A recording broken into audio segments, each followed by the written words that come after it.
Ajá. ¿Quieren comentar algo? Juan Pablo. Hola, pues Hola. nomás de la peli que dejó, bueno, más bien documental, ¿no? De la Cueva de los Sueños. Ujú, Eh, o sea, a mí me gustó mucho, a mí me gusta mucho ver documentales y sobre todo cuando se trata de historia, porque sí ujú. me conmueve ver cuando, cuando, bueno, cuando se deja la huella del hombre, ¿no? En la naturaleza, ¿no? O sea, una bien espontánea, como dice, que haya sobrevivido pues ese rastro de historia, ¿no? Por un derrumbe, ¿no? Dice el documental. Y y pues a mí me parece que bueno, no sé, o sea, es como, o sea, siempre creo que es fascinante el hecho de que podamos recorrer ese vistazo, como dice en el documental, ¿no? O sea, nunca sabremos los sueños del artista que lo creó, ni su espiritualidad, pero siempre nos podemos llevar lo que hay presente, ¿no? O sea, qué visión tenían esas personas que nos superan por 30.000 años de antigüedad, ¿no? Y qué cómo podemos valorar, pues, esa visión del mundo que ya se perdió, ¿no? Que ya no la podremos volver a recuperar, que ya nada más queda el material que nos dejaron, Sí. porque porque a pesar de que la ADN conserva pues la enseñanza biológica de la supervivencia y de lo que, pues de la materia, cómo tuvo que evolucionar para sobrevivir básicamente al, a los problemas de la naturaleza, pues el ADN no nos confiere esa conexión con nuestros seres pasados, ¿no? Los conocimientos se pierden a menos de que alguien los transfiera. Y pues 30.000 años, como dice, es un abismo, 30.000, 40.000, los que sean, pues es un abismo muy, pues muy brutal, ¿no? Para que lo podamos tener en contacto, casi inimaginable para nuestra mente concebir tanto tiempo. Y bueno, a mí me gustó eso. Y una parte bueno, película documental que a mí me dio mucha gracia es que cuando estaban viendo un bisonte con una parte femenina de la cueva, que decían, lástima que no la podemos ver en entorno, ¿no? Porque no podemos pisar el rastro que hay en el suelo. Y yo dije, pues si tuvieran un selfie stick no tendrían problema, ¿no? Y ya luego, más adelante del documental, regresan a ese lugar y digo, gracias a que el departamento nos dio permiso, ahora podemos poner la cámara en un palito y ya podemos capturar. Entonces, sí le saben, sí le supieron, qué bueno. Pero sí, muy conmovedor documental, a mí me gusta mucho. Ah, qué bueno, Juan Pablo. Después hicieron un ejercicio, unos de estos así como ya más, estos laboratorios de antropología visual, que están más clavados ya con una tecnología mucho más avanzada. Esta película también fue hecha en 3D, igual que Pina, ¿no? Que es interesante, las dos fueron hechas en 3D, pero además como pues, justo porque, pues Herzog está pensando en que no vamos a poder entrar a esas cuevas, o sea, lo que pasó con Chauvet, que es de las que habla el texto de Bataille, es que cuando las descubrieron se abrieron al público, pero eso lo que generó fue que, pues, que se empezara que se empezara a borrar, ¿no? Como justamente la pintura. Entonces empezaron a dañar. Entonces estas cuando las descubrieron nunca las abrieron al público. Lo que hicieron fue mantenerlas cerradas, ¿no? Con estos super cuidados y hicieron una réplica muy cerca de ahí. Entonces lo que hace Herzog es pues, como yo creo que un intento de que todos podamos acceder de alguna manera, ¿no? A la experiencia de la cueva, hacerlo como justamente en 3D. Pero les decía que después hacen un ejercicio que no tiene tanto, tener como 2 años, que se meten pero ya con escáneres 3D, y entonces es una cosa así alucinante, ¿no? Sí está todavía, bueno, porque ves como el volumen digo, que no se alcanza a percibir tanto en la peli de Herzog, o sea, sí, sí es muy, muy impresionante. Muchas gracias, Juan Pablo. Carla, Hola, ¿ahí me escuchan? Sí. No sé si ya lo comentaron, pero igual del documental, a mí me llamó mucho la atención la parte de que habla, pues que justo tiene movimiento, ¿no? Los dibujos. y que se pensaba que pues solo iban a eso, ¿no? Que no vivían ahí. Y lo que me quedé pensando mucho es que igual y dijeron que con la fogata pues se veía su sombra de las personas que estaban ahí. Entonces la sombra se proyectaba también, ¿no? En esos dibujos, en la caverna. Entonces eso me hizo pensar, como dice en el texto, de que de esta manera era como ellos sabían que tenían una presencia en el universo, ¿no? Que estaban ahí, que realmente existían. Y también en el documental dicen que, que bueno, que no sabemos muy bien cómo era para ellos, porque igual y para ellos esos dibujos eran entidades o se movían o era como algo muy religioso para ellos y que para nosotros pues como que nada más son dibujos, pero igual y me hizo pensar que tal vez sea como su forma de verse ellos junto con los animales o junto con, como Sí, en otro entorno, ¿no? Que no era el mundo como tal, sino como otro mundo que no era el en donde ellos estaban. sí. Um, y, y más que nada hizo como que tuvieran la conciencia, ¿no? De que ya, o sea, que realmente estaban ahí, como habla en el texto, que también tenían conciencia ya de la muerte, pues ya también tenían conciencia de otras cosas y es como, no sé, eso se me hizo muy interesante. Sí, nada más para abonar un poquito lo que dice, o sea, hay una tesis del nuevo cine alemán, y bueno, que yo creo que comparten casi todos los del nuevo cine alemán, o sea, Herzog, Kluge, ¿no? Yo creo que hasta Wenders también, que justo lo que pasa en el paleolítico, en las cuevas paleolíticas, es una especie de protocine. Es decir, que ellos ya tenían, por esto además que hemos hablado, ¿se acuerdan que habíamos hablado también que justo donde están dispuestas las pinturas, tiene que ver también con ciertos efectos sonoros? O sea, lo que tenemos que pensar es que, o sea, que en las pinturas, o sea, que lo que quedan son las pinturas, pero obviamente había música, esto que hablamos del ritual la sesión pasada, ¿no? Había música, había danza, se pintaba, o sea, está todo esto ahí confundido. Entonces, un poco lo que piensan los nuevos en alemán, o sea, Herzog, que Herzog lo dice de pasada, creo que también lo dicen algunos textos, es justo que lo único que hizo el cine fue como llegar a generar esa tecnología, ¿no? Con el tiempo, pero que eso ha estado ahí siempre ahí, que es la capacidad justamente de imaginar, ¿no? Y es muy bonito, ¿no? Porque justo en el texto de Bataille, que ahorita lo vemos, pues justo es la primera forma de pensamiento que hay, justamente. O sea, la tesis de Bataille, que es interesante también porque Herzog no leyó a Bataille y sin embargo llegan a la misma idea, ¿no? De que la primera forma de pensamiento es la imaginación, no es la razón. O sea, el Neandertal ya trabajaba, es decir, no es la cuestión como, ¿no? Pragmática. El Neandertal ya trabajaba. El Sapiens, ¿no? Es el que pinta, es el que puede hacer otra cosa, ¿no? Entonces, y ahí es donde tenemos esta primer rastro de que hay pensamiento, ¿sí? Que es lo que está en las cuevas, ¿no? Gracias, Carla. Bueno, Paco, Cristian, y ya le damos la palabra a Osvaldo. Hola, buena tarde. Hola. Sí, a Paco, mí me... como que el origen, no sé qué, pues hasta la de Bataille sobre el origen, ¿no? Así. Sí, no, es que lo leí, bueno, lo estuvimos leyendo en una clase y dije, ay, esto ya lo había yo leído. Así en sí, el sonido del origen, ¿no? Pero bueno, pues igual para saber bien dónde, o sea, saber básicamente bien dónde está, ¿no? También está en guías. Ujú. Ok, pues voy a volver a leer algunas cosillas ahí.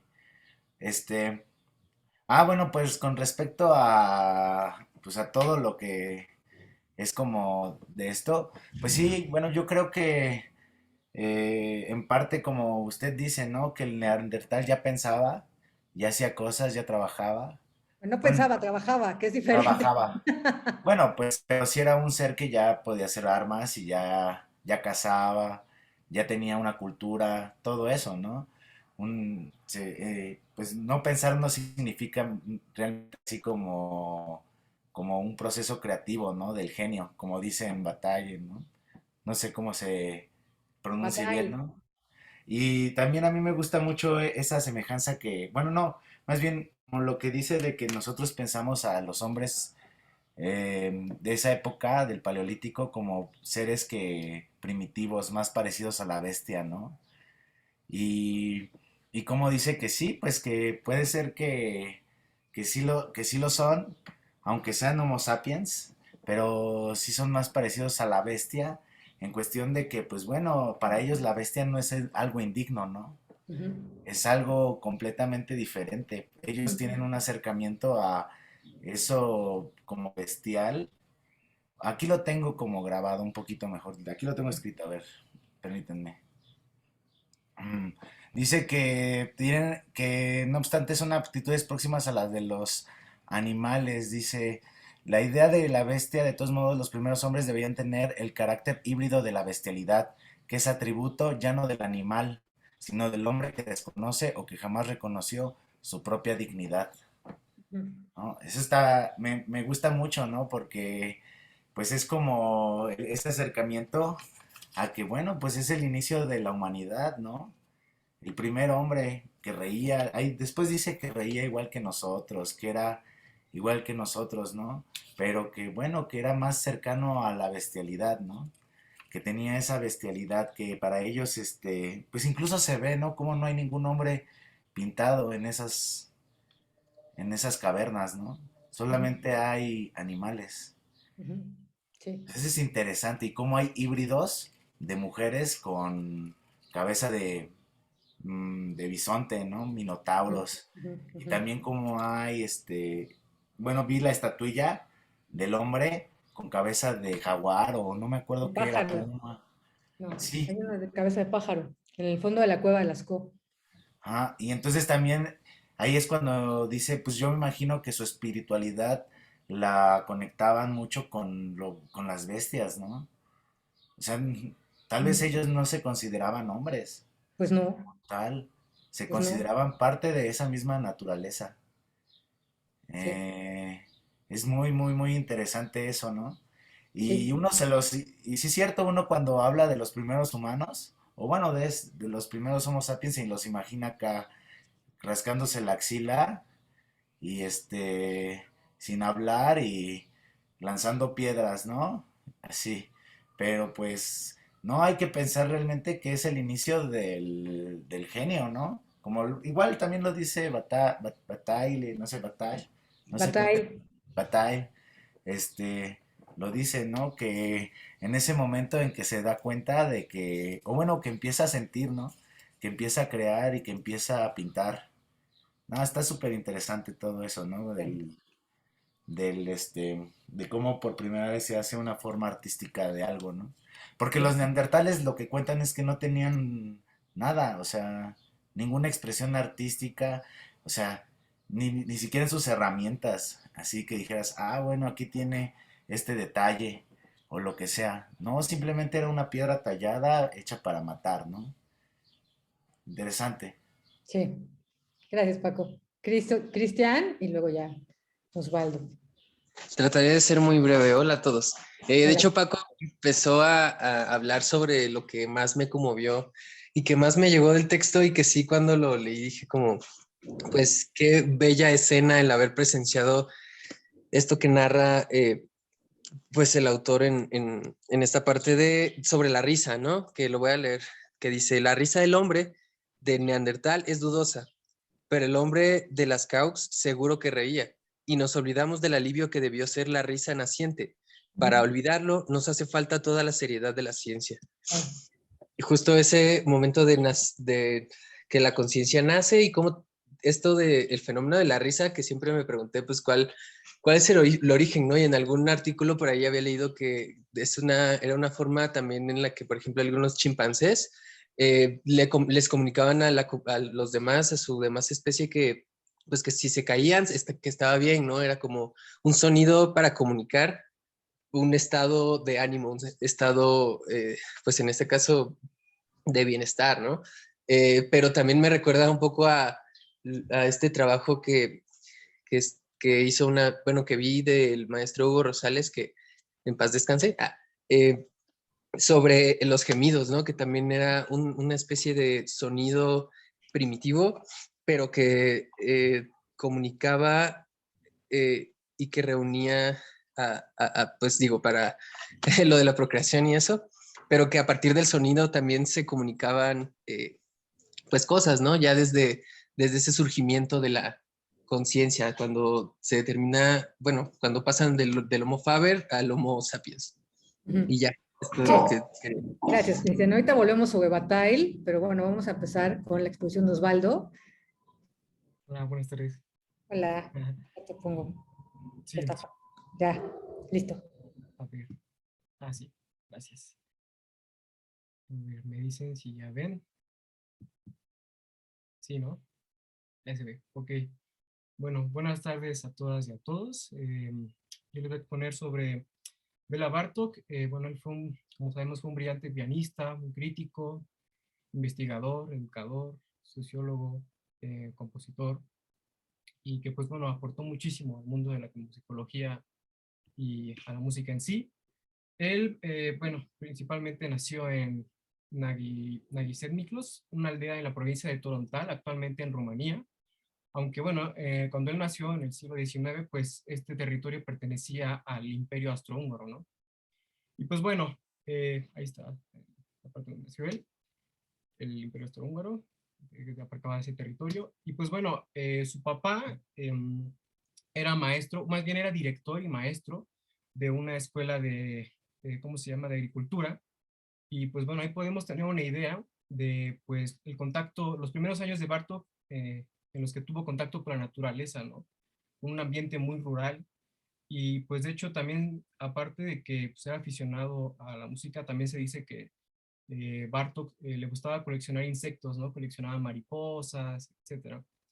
Y pues bueno, su papá era músico aficionado, él sí tocaba el piano, tocaba el cello, dirigía algunos conjuntos de música de cámara también para aficionados, pero pues la verdad es que sus habilidades pues, nunca llegaron a ser como las de su hijo, ¿no?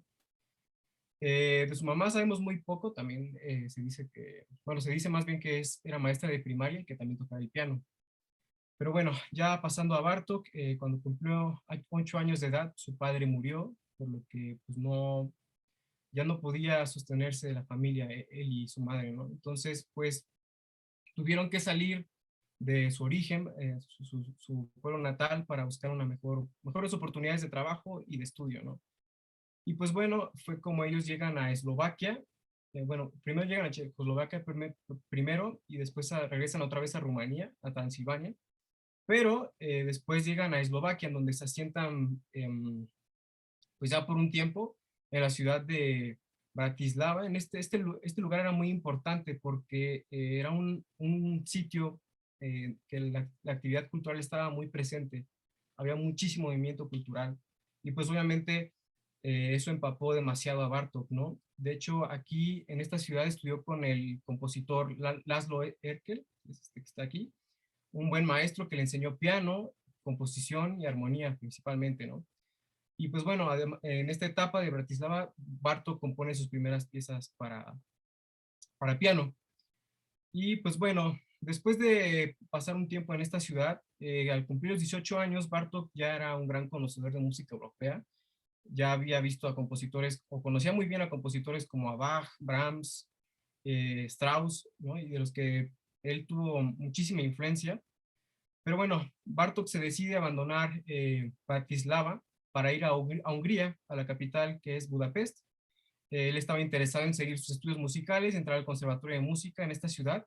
Y esta etapa es la que lo va a marcar para siempre, porque aquí es donde, además de que logra entrar al conservatorio, porque tenía muy buen nivel musical, tuvo muy buenos maestros de composición y durante este periodo se sumergió en la música de Wagner, de Liszt, de Strauss, como ya les había dicho.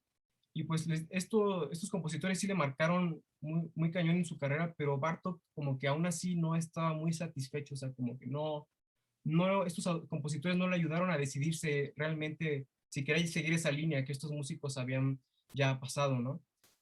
Más bien, Bartók voltea hacia la música de su región, hacia la música húngara, hacia esos cantos y músicas muy antiguas de esa parte de Oriente de Europa. Y pues bueno, es por eso que a Bartók se le dice que era un primitivista a secas, porque Bartók retorna a las fuentes originales, ¿no? Retorna a la música campesina, pero también a la misma tradición de esta región en donde él estuvo, pero no solo de un país, o sea, también, sino también sus investigaciones llegaron a niveles como de buscar los orígenes musicales de Europa, sí, oriental y occidental, pero también del mismo Mediterráneo, ¿no? Lo comprueba y lleva todos estos conocimientos hacia un nuevo lenguaje moderno en la música. Y pues bueno, se le atribuye por eso que en su música hay un cierto primitivismo, porque también es importante mencionar que el primitivismo fue un movimiento artístico que pretendía justamente rastrear el folclore de diversos lugares de Europa, ¿no? Esto principalmente en el siglo XIX. Y pues bueno, otra característica del primitivismo es que se añadió acentuaciones irregulares y métricas que nunca que nunca se emplearon o nunca se habían empleado en la música leída, como la que nosotros leemos, escalas modales, se utilizó en estas investigaciones Bartók todo tipo de percusiones, ¿no? Él se puso a investigar, pues, en esos instrumentos que había en Europa Oriental, en Arabia, en Turquía, hizo muchísimos viajes, ¿no? Y se dio cuenta de la importancia de las percusiones en la música, que en Europa, pues, como que todavía no se escribía muchísima música para percus o algo así, ¿no? Y pues bueno, sus investigaciones le llevaron a cosas muy impresionantes que él encontró muchísimos elementos de música oriental que conectaban con la música europea, o sea, la música turca. Él encontró como esa unión, ¿no? O esas similitudes que había entre la música que se tocaba en los Balcanes con Turquía y hasta en Arabia, ¿no? Eso fue, pues, muy importante, fue un cambio muy drástico en la música. Y pues bueno, podemos, por ejemplo, ahorita que estaban hablando de Herzog, pues podemos ver que Herzog hace lo mismo, ¿no? Él mira hacia los orígenes, hacia este arte que estaba en las cuevas, ¿no? Podemos decir que Herzog también es un primitivista a secas. Y pues bueno, Bartók utiliza estos elementos del primitivismo para crear la unión del pasado y presente, de la música popular con la música culta, o sea, de la importancia que tiene la música folclórica al unirse con la música culta, o sea, ¿qué es posible esto? Muchos compositores ya lo habían hecho, pero como así como a medias, como que entre que si quiero unir la música folclórica con la culta, pero como que no, ¿no? Entre ellos Debussy y Liszt. Pero, pues realmente Bartók lo logra, o sea, él muestra que realmente hay posibilidad de incorporar esta música a la actualidad, a la moderna, sin importar el espacio y tiempo, ¿no? Y pues bueno, él viajó a muchísimos países, a Turquía, como ya les digo, a Irán, a África, a Egipto, y pues estos elementos de primitivismo que les digo, o sea, donde no, ya no existe en esta música una partitura, ya no existe un sistema tonal, pues nos lleva a músicas como que vemos aquí en estas imágenes, ¿no? Como el gamelán, que pues es totalmente oral y muy visual también, y música de la India, ¿no? Donde es también de forma muy oral, y pues la música árabe, etcétera. Y que aparte si nos ponemos a investigar, pues es música muy, muy antigua, ¿no? Tiene ya siglos y así es como se ha seguido, todavía se sigue tocando de esa manera, o sea, no hay partituras en esas músicas, en esos pueblos no se utiliza. Y de hecho, pues bueno, Adorno afirma que Béla Bartók, les voy a leer lo que dice, una vez más, con él, el aspecto nacional se volvió momentáneamente una fuerza productiva musical. Bartók se remonta a idiomas musicales efectivamente ya desconocidos o muy antiguos, no manipulados por el codiciado sistema musical de Occidente. Bartók actuaba paralelamente, a la rebelión de la nueva música dirigida contra la tonalidad y la métrica rígida. Bartók también genera una ruptura con la música de los nacionalistas románticos. Esto le permitió liberarse de la tiranía de los temas modales de mayor y menor y también del sistema métrico tradicional, ¿no? Que realmente fue así. Y pues no solo él, o sea, también Armando Gentilucci, que también era un musicólogo, un crítico de música, y creo que también era un compositor, él también dice que pues Bartók descubre en el folclore musical de su país una fuerza primitiva, ¿no? Una dureza y una vitalidad que testimonia lo secular, bueno, la secular pero no resignada condición dolorosa del sacrificio. Eso quiere decir que, o sea, que Bartók se entregó muchísimo a las raíces, o sea, sacrificó muchísimo por sus investigaciones y tenía esa entrega, ¿no? Y también refleja esa sensibilidad que tenía hacia la música en general, o sea, que tenía una mente muy abierta, ¿no? Y pues bueno, otro elemento que existe en Bartók es el barbarismo. De hecho, se decía que él era algunos teóricos decían que era un músico bárbaro, porque él no, como les decía, él tiene una mente muy abierta, él no podía hablar de música retrasada. O sea, él no, las músicas antiguas y tradicionales, aunque eran primitivas, aunque eran, pues, digamos, como algunos le decían, bárbaras, por ser de otros lugares muy primitivos, donde todavía no tienen una, pues sí, llevan una vida cotidiana muy, pues sí, primitiva, todavía para ellos, pues como que ya no vale, ¿no? Pero para Bartók al contrario, ¿no? Bartók le interesa la fuerza de estas músicas, ¿no? Esa vigorosidad que tiene, que contienen estas músicas. Y pues de hecho, él lo refleja en una de sus obras que le pues, publiqué que se llama El Allegro Bárbaro, ¿no? En donde es una pieza bastante fuerte, en donde el piano lo convierte en un instrumento de percusión, que eso lo vamos a ver más adelante también con la pieza de dos pianos con percusión. Y pues también esta pieza tiene un carácter danzante, sino que, porque Bartók también se fijaba en esa parte de la danza, o sea, conectaba mucho con eso. De hecho, también en una obra que se llama Mandarín Milagroso, algo así, un ballet también, o sea, tenía su parte dancística, ¿no? Y pues bueno, por estos elementos fue muy criticado Bartók, ¿no? Por esto que les digo de primitivismo y que era muy bárbaro. Decían que solo se fijaba en el pasado, que solo estaba comprometido con lo viejo y con lo actual, y de alguna manera, pues, que era, ¿cómo podía ser que apoyara a la música bárbara, ¿no? Que ya, o sea, que eso ya ha pasado. Y de hecho también Adorno también lo tachaba de populista, ¿no? O sea, eso también decía. Y pues bueno, eh, la utilización de los motivos folclóricos que fue utilizando Bartók, perdón, fue acumulando en sus investigaciones que, bueno, en esas investigaciones que él hizo durante su vida, pues Kodály, que también era un compositor y músico, le ayudó bastante, ¿no?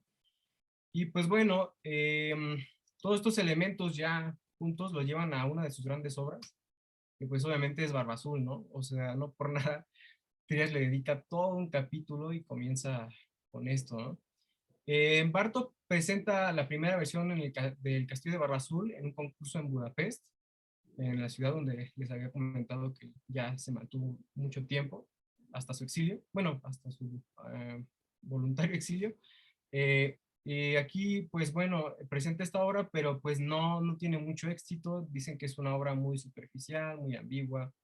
Pero bueno, Bartók la deja un tiempo y la retoma en 1912 para estrenarla finalmente el 24 de mayo de 1918, perdón, en el Ópera Imperial de Budapest, en este edificio que estamos viendo aquí, con el libreto de Bela Balas, o Vals, perdón, y que pues bueno, digamos, quien hizo el libreto era uno de los amigos también de Zoltán Kodály, ¿no? Por él lo conoce. Y pues bueno, también aunque se presentó en este lugar, pues también como que no tuvo mucho éxito, pero no por culpa ya de la música, sino por el contexto histórico que estaba pasando Hungría con el imperio austrohúngaro, ¿no? Porque esta obra pues tenía un poquito como bueno, se consideraba como un poquito sediciosa, como un poquito liberal. Entonces, porque también Bartók era como un rebelde, ¿no? Como un músico que a través de sus obras como que daba cierta crítica social. Vamos a ver todavía más adelante. Y pues bueno, en esta obra tenemos a dos personajes, ¿no? Que ya conocemos, a Barba Azul y Judí. Ambos se juntan y habitan en un castillo que simboliza el corazón del duque, o sea, de Barba Azul. Así lo refiere Trías. Y es que también el castillo de Barba Azul es un protagonista, porque posee rasgos humanos y además de esto tiene un aspecto vegetal y animal. Estos tres elementos siempre aparecen mucho en la música de Bartók. O sea, lo humano, lo vegetal y animal están presentes mucho, ¿no? O sea, esta parte espiritual, ¿no? Eh, Así como también más adelante vamos a ver en la cantata profana, donde vamos a profundizar más en eso. Y pues de hecho, pues sí, el castillo se narra que tiene humedad, bueno, tiene humedad porque son lágrimas de los muros, ¿no? Y es una obra que tiene muchísimo simbolismo. Por ejemplo, como dice Trías, en las recámaras de Judith, pues cuando empieza Judith a curosear, pues estas recámaras simbolizan de alguna manera la vida de Barba Azul, ¿no? Pero en donde se muestra, digamos, su tormento, el por qué es tan amargado, por qué es tan violento, etcétera, pero también simboliza los tormentos internos o sufrimientos de las personas, ¿no? Los secretos que cargamos, las luchas internas o externas, ¿no? Los recuerdos que no podemos ignorar o nos cuesta trabajo. O en una de las recámaras, ¿no? Donde hay un depósito de armas y pues esto refleja como la barbarie humana, ¿no? Y pues bueno, digamos que Barba Azul está cerrado a la luz, o sea, y solo Judith como que puede salvarlo, ¿no? También se menciona eso Trías, y que solo puede salvarse enamorándose de Judith.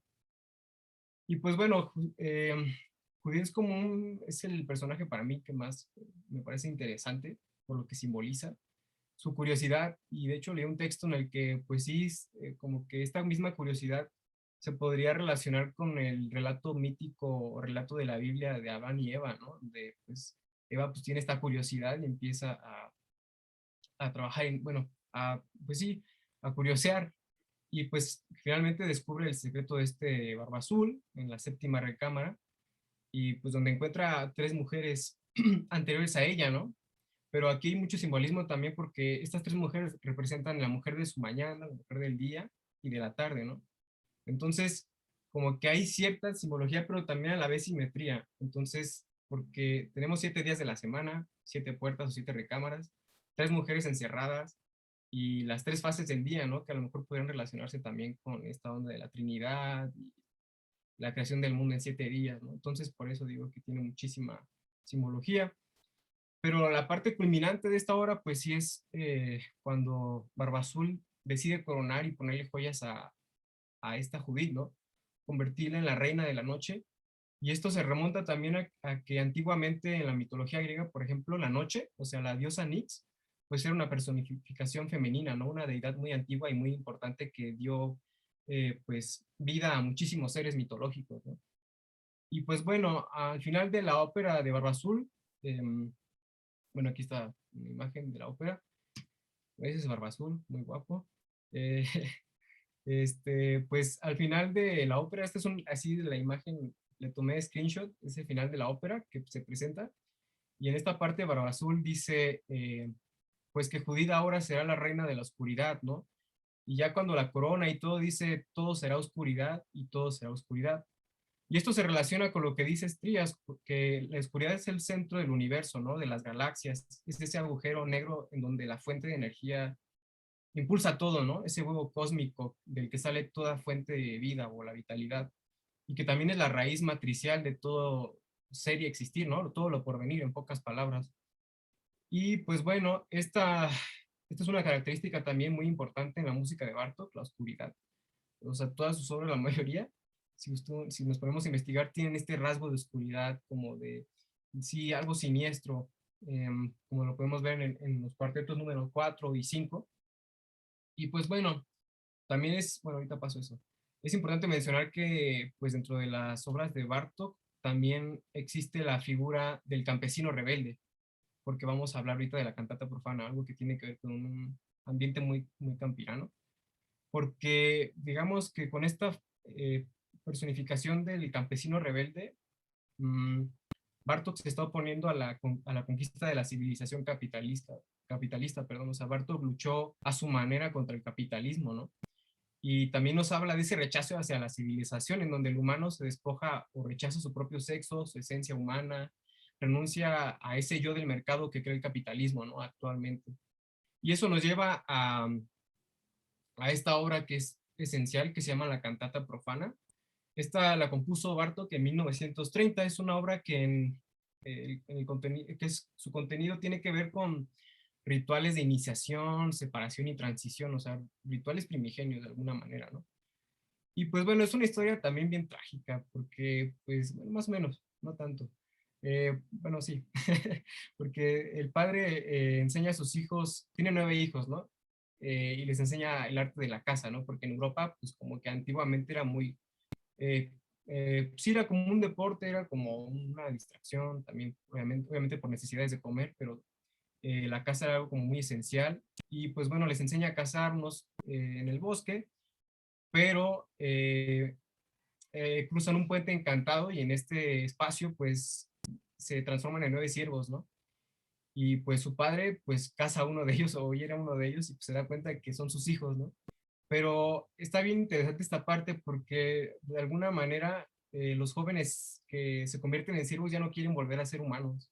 O sea, ya, ya rechazan esa forma humana, ¿no? O sea, ya no quieren ser hombres de hombres de sociedad, hombres civilizados, quieren ser, pues sí, vivir como animales en un ambiente natural, más natural del que nosotros vivimos.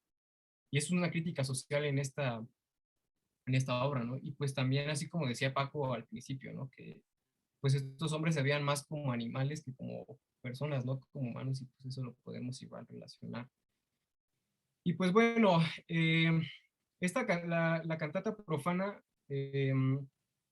también revela un profundo estudio o análisis de las pasiones y cantatas de Bach. O sea, también Bartók, obviamente durante su formación musical, pues estudió muchísimas obras de Bach, y entre ellas sus cantatas y pasiones, ¿no? Entonces, Bartók la escribió con la intención de transportarnos al corazón mismo de nuestra época, llamando también a la humanidad como a recuperar los valores vitales y seculares. El texto, de hecho, de Bartók, de la obra, lo dice, y pues también quiere reflejar como esa vida profana que él llevó, o sea, de alguna manera, ¿no? Ese estilo de vida que él quiso llevar, tener contacto con pues tradiciones primitivas, con los rituales, o también con su forma de pensar, ¿no? En la que él también, a lo mejor de alguna manera también se veía más como pues un ser más de la naturaleza, más en contacto con los insectos, con la naturaleza, etcétera. Y pues bueno, más adelante, en el año de 1937, pues Europa ya comenzaba a tener sus primeros conflictos, ¿no? Sus primeros pasos hacia la Segunda Guerra Mundial.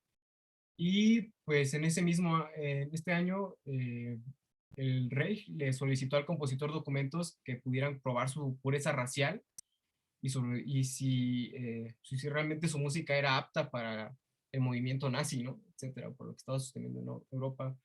Pero pues Bela Bartok se rehusó totalmente, ¿no? Y pues bueno, eso lo condenó porque pues su música ya se prohibió casi casi en toda Europa. Y también, bueno, Bela Bartok estuvo de acuerdo con eso, de hecho dijo que ya mejor que ni su música se escribiera en alemán, etcétera, ¿no? Y de aquí, pues bueno, lo menciono esto porque pues a partir de acontecimiento, pues él tiene que empezar a ver a dónde se va a ir, porque ya no es seguro estando en Hungría, porque también Hungría se estaba viendo un poquito influenciada por este movimiento, ¿no? Y pues bueno, en este mismo año, en 1937, fue una época, de hecho, en los 30 fue una época muy fructífera para Bartók y de mucha madurez musical. Bartók compone sonata para dos pianos y percusión. Esta es una de las piezas que marca totalmente un antes y un después, porque abrió un nuevo camino para la percusión en la música de cámara. Y porque es súper innovadora esta obra en el aspecto de la percusión, porque en ella hace de la percusión un instrumento tonal, o sea, expande el ámbito de la percusión no solo para igualar al sonido o a la sonoridad de un piano, sino para demostrar que puede superar, ¿no? O sea, al mismo piano o que puede estar a la par. Y pues también es una obra que cumple con algunos aspectos matemáticos como la serie Fibonacci, eh, y que por otro lado también con la proporción áurea. Y pues bueno, hay varios puntos en la obra donde se cumplen estas reglas y se logra percibir como un equilibrio perfecto, ¿no? O bueno, eso es lo que a la gente le produce. Y pues bueno, lo de Sonata porque también obviamente su influencia pues también fue Mozart y todo esto. O sea, como que en Bartók hay como una unión de música occidental, pero también oriental, siempre en su música. Y pues, por ejemplo, lo digo porque Bartók tenía mucha influencia, perdón, por Debussy, ¿no? Que también presentó piezas musicales con influencias de Oriente y Occidente, pero pues, muy poco, ¿no? No así como lo hizo Bartók.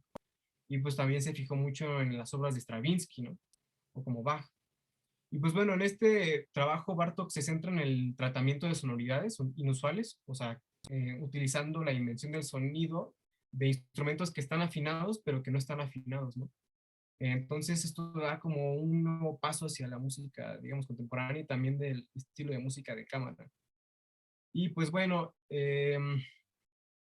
dentro de estas piezas o de esta pieza también se nota muchísimo la métrica y la rítmica de la música balcánica y la música tradicional húngara, o sea, en la percusión, porque pues casi todo Oriente es súper percusivo, ¿no? Hay muchísimos instrumentos de percusión. Y pues bueno, ya para terminar, sus últimos años de vida, pues llegó a Estados Unidos, les digo, se tuvo que ir por el conflicto de la Segunda Guerra Mundial, etcétera. Y pues a pesar de que estuvo en Nueva York más tranquilo y que se le encargaron algunas piezas, pues a Bartók pasó como un tiempo muy difícil porque aparte tenía leucemia y aparte estaba pasando por dificultades económicas, ¿no? Y pues bueno, por su precario estado de salud, pues murió el 26 de septiembre de 1945 en Nueva York. En esa ciudad también dio clases de música y de composición. Y pues bueno, murió de leucemia y dejó inacabadas algunas piezas como el concierto para viola número 3 y un concierto para piano también. Y pues bueno, eso es todo. Gracias.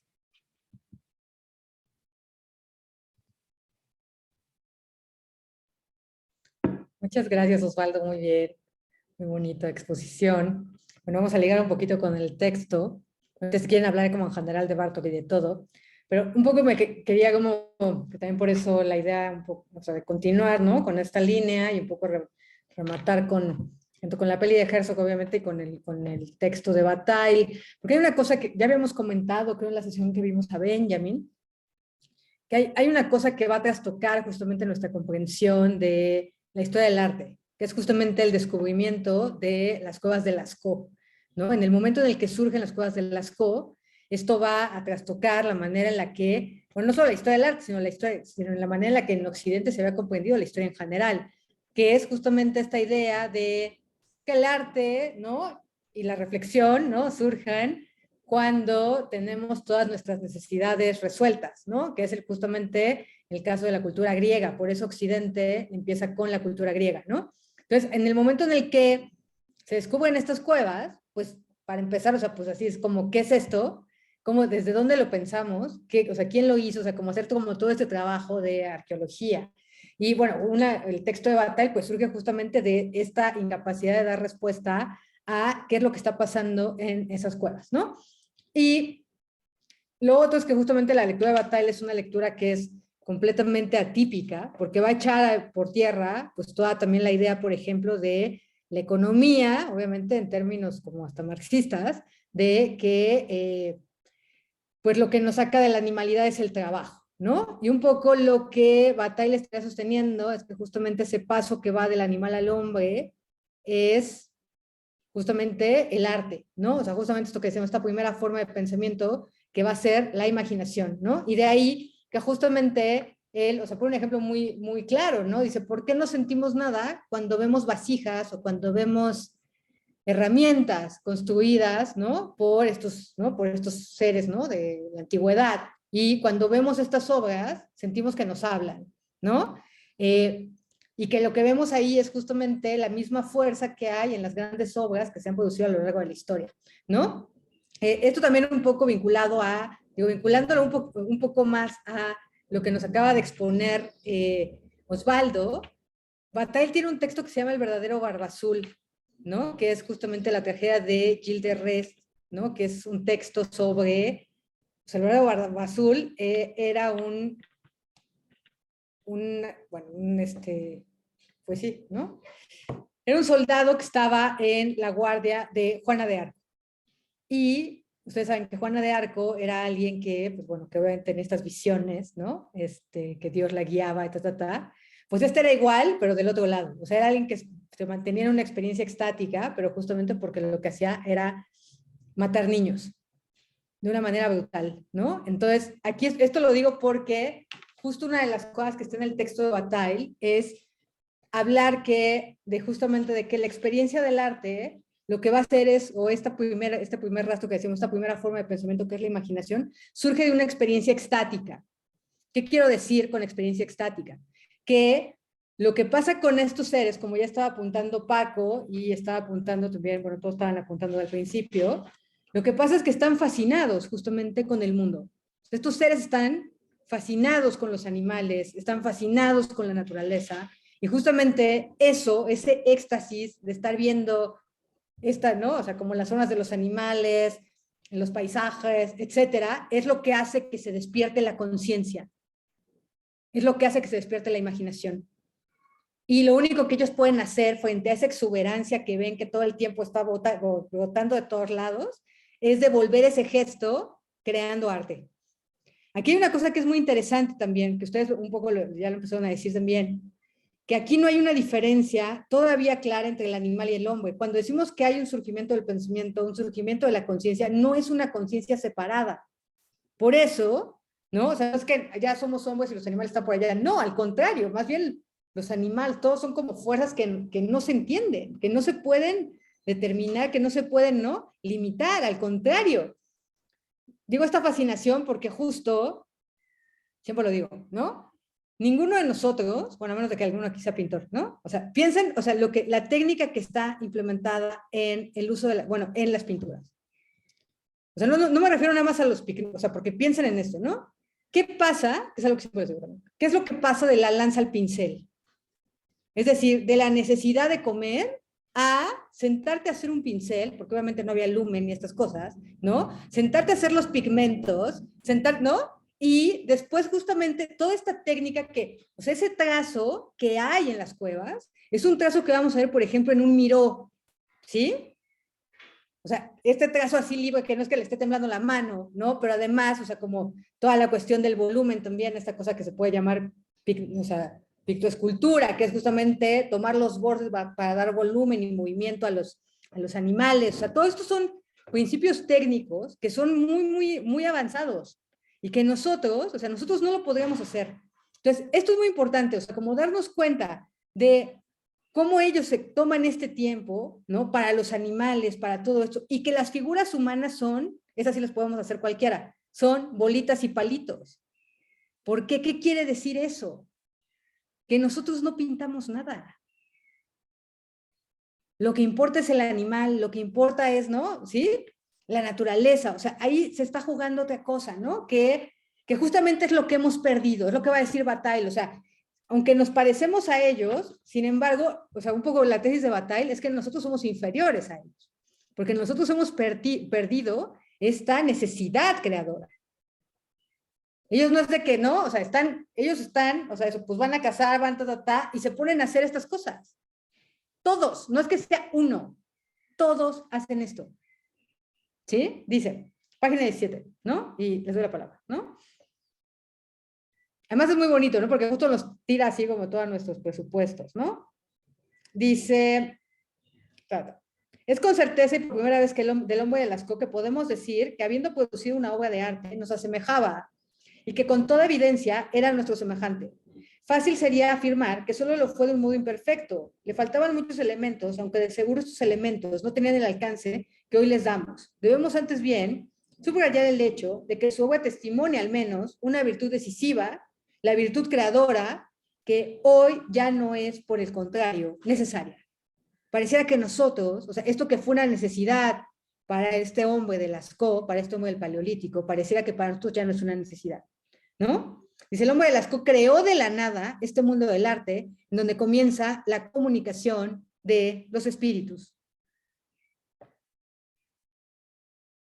¿No? Y voy a leerlo de la imaginación, les doy la palabra. Página 19. Dice, jamás distinguiremos antes de Lascaux el reflejo de esta vida interior, ¿no? Antes de Lascaux no hay ningún rastro de que esos seres hayan pensado. Lascaux es, por eso, el primer rasgo de pensamiento. Pero otra vez, ese primer rasgo de pensamiento de vida interior es la imaginación. Dice, ¿no? Trata de que el arte y solo el arte pueda asumir la comunicación y del que es en su fulgor, sino su imperecedera expresión. Esas pinturas y las reproducciones que hacemos no tendrán una duración indefinida, al menos la supervivencia durable. Ok, ¿quieren decir algo? Y esto también, o sea, un poco lo ponía en el contexto también, porque estas obras, tanto lo de Stravinsky como, ¿no?, lo de Bartók, como lo de, por ejemplo, Picasso, no podemos tener a Picasso, a Miró, a todos estos, sin esta vuelta, que por otro lado, o sea, bueno, uno sí muy claramente por el descubrimiento de las cuevas, el caso quizás de Stravinsky y de Bartók es también un adelanto, o sea, es una crítica también a toda la modernidad. Es como, en lugar de ir hacia el progreso, regresemos a ¿no? A pensar, ¿no? ¿Qué es lo que hemos hecho, ¿no? Ajá, Jenny.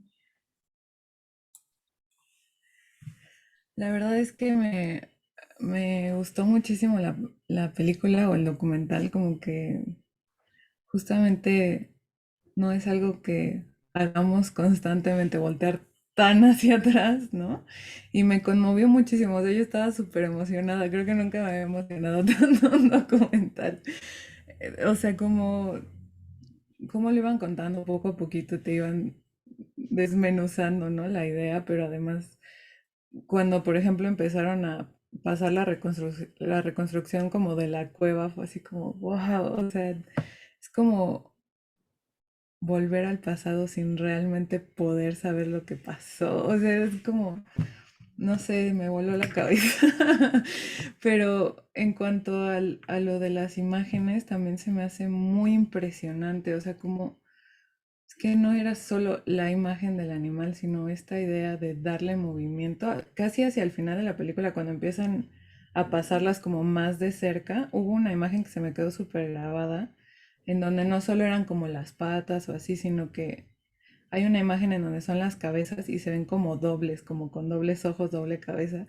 Y justamente es como la imagen en 3D desde entonces, ¿no? O sea, lo hacían justamente para que se viera el movimiento, pero también la dimensión, ¿no? O sea, se me hizo súper impresionante que, justamente como dice usted, o sea, la técnica, yo estaba preguntándome cómo los hacían tan perfectos, tan dinámicos en ese entonces, ¿no? O sea, fue algo que se me hizo impresionante y me gustó mucho lo que dijeron en el documental, que decía, dejaron su arte, no como un comienzo primitivo ni una evolución lenta.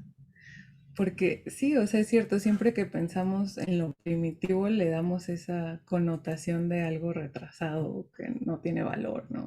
Que ya lo superamos y que no deberíamos volver ahí, ¿no? Pero no, o sea, existe todo este valor, ¿no?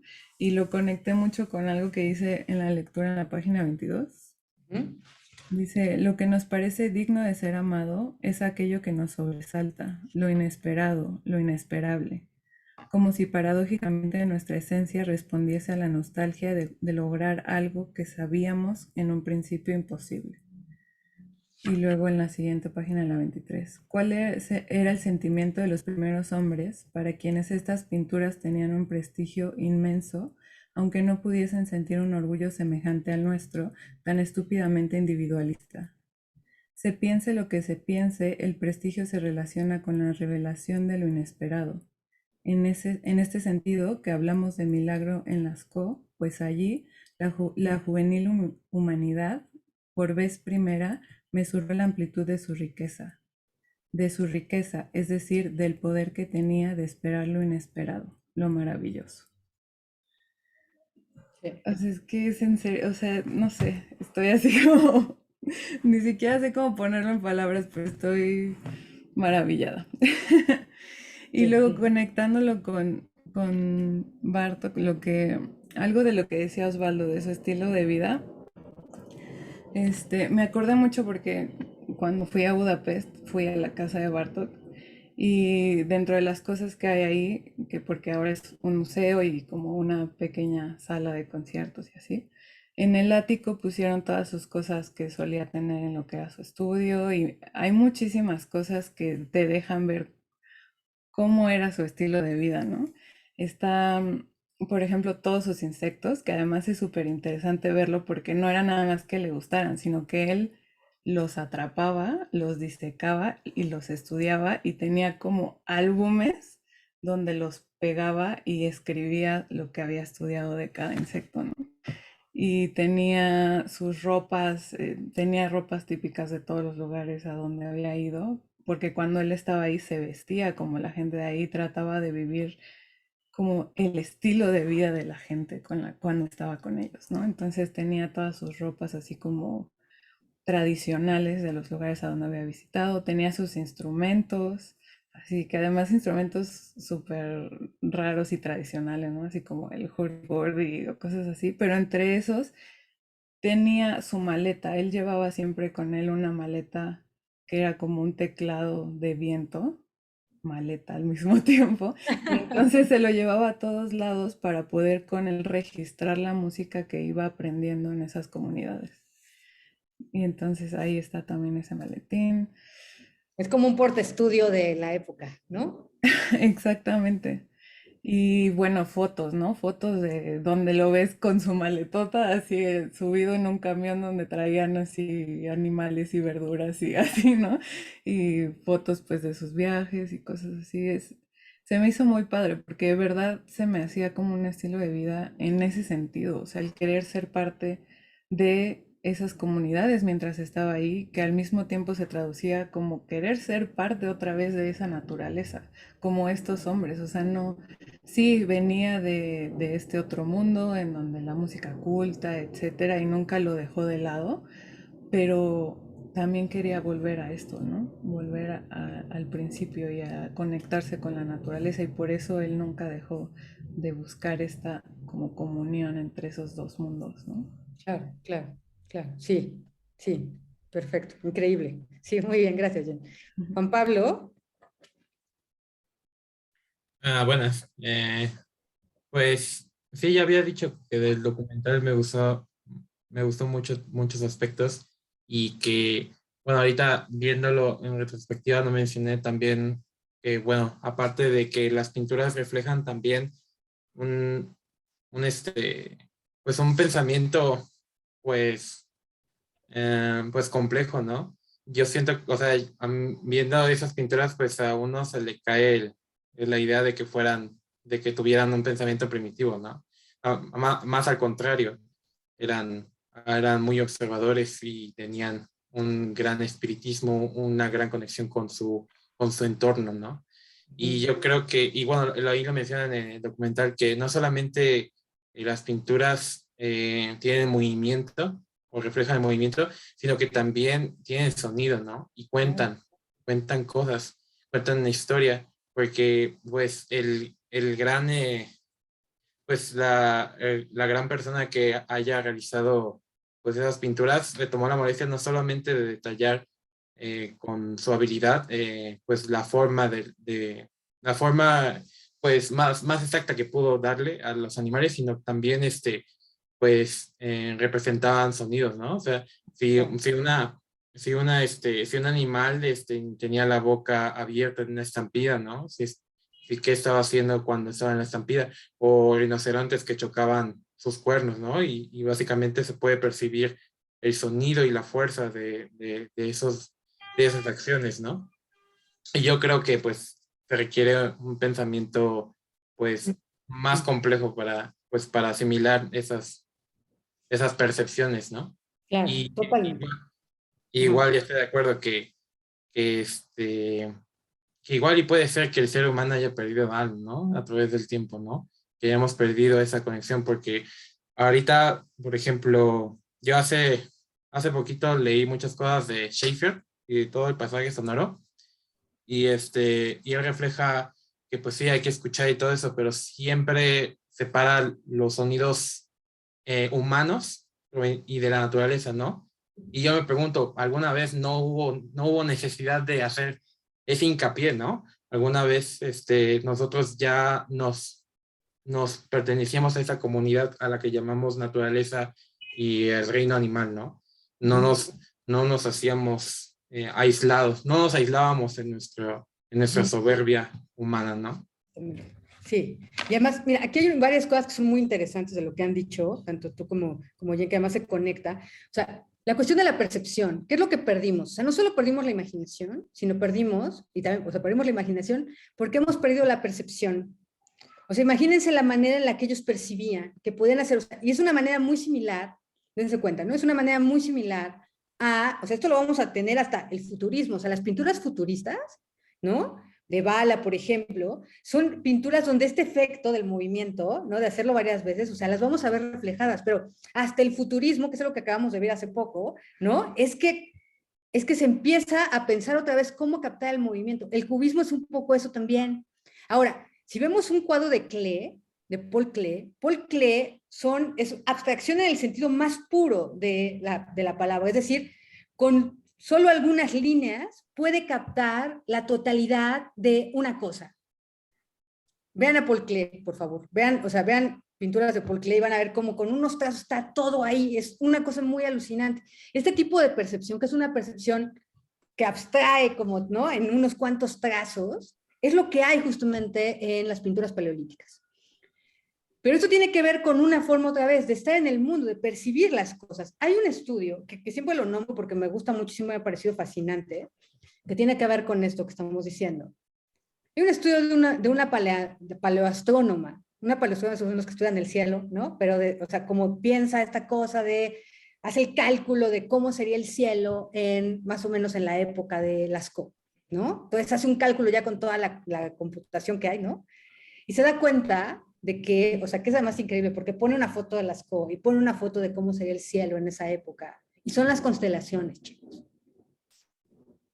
O sea, está muy cañón. O sea, que podamos ver eso. O sea, imagínense que estás en el mundo y que puedes ver eso, ¿no? Así ves a los animales cómo te estallan, así. Por eso digo que es una cosa extática, es así como de, ¿no? O sea, como que todo está así, como le está haciendo Jorge, así como que ves al animal, pero lo ves así en toda su increíble fuerza, ¿no? En la vida, o sea, el movimiento, o sea, como todo así, como un niño así extasiado de ver las cosas. Lo único que puede hacer es seguir ese movimiento. Lo otro, lo del oído, muy interesante, porque ligándolo con Bartók, pensémoslo así, chicos. ¿Qué es lo que está haciendo este señor? Sino volver a, o sea, ¿qué es lo que encontramos en la música, en las músicas originarias? Las músicas originarias, que no son primitivas, son originarias. Estas músicas originarias, lo que están haciendo es eso, ¿no? Siguen teniendo este oído que reproducen estos cantos, por ejemplo, ¿no? Que hay en diferentes regiones, pues tienen que ver con seguir eso, ¿no? Reproduciendo ciertas sonoridades que están en el ambiente. Son conexiones, todavía no sé, pero esos sonidos que se hacen en música, ¿no? Pero en las músicas originales, tiene que ver con un diálogo con la naturaleza.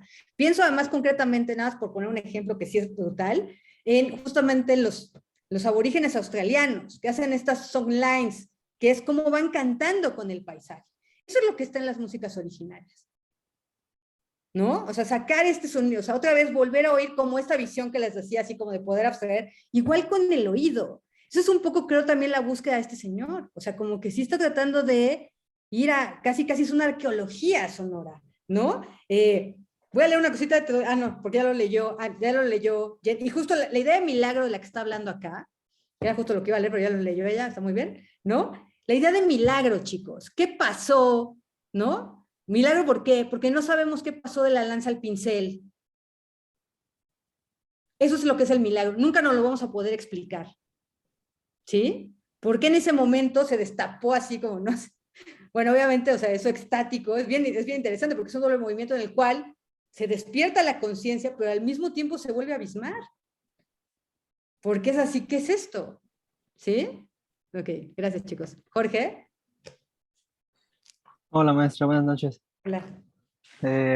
Quisiera como partir de este mismo punto de la idea de progreso que se ha mantenido a través del tiempo y cómo eso ha contraproducido muchas cosas en el ser humano, ¿no? Hay un capítulo que me recuerda mucho siempre esto cuando lo hablo. No sé si alguno de ustedes o usted maestra ha visto Love, Death and Robots. ¿Cuál? ¿No? Es una serie se llama Love, Death and Robots, así. No. Está buenísima. Sí, Sí, está genial. ¿en dónde Es está? En Netflix, ¿no? en Netflix, sí. Es que yo no tengo Netflix. Pero seguramente ya lo subieron. ¿Qué es industria cultural? ¿Tú crees que yo voy a pagar Netflix? Pues no. Ay, ¿no? No es cierto, ya. Pero, o sea, chale, es que pues tal vez voy a spoilear, ¿no?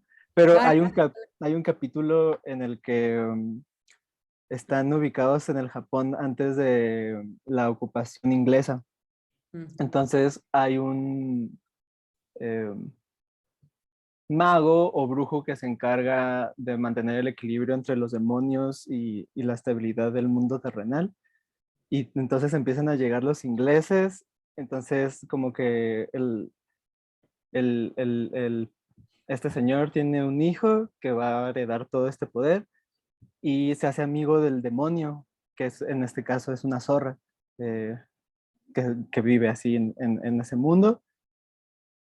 Y cada vez se va viendo cómo se elimina la magia del panorama, ¿no? Cómo la gente va dejando de creer, cómo la gente se aleja de la naturaleza, empiezan a poner el ferrocarril, empiezan a llegar los barcos, empiezan a llegar personas que por ende no tienen ningún respeto y ningún sentido de amor porque pues no es su país, ¿no? Y además, pues esa gente obviamente es menor o menos que ellos, ¿no? En su cosmovisión.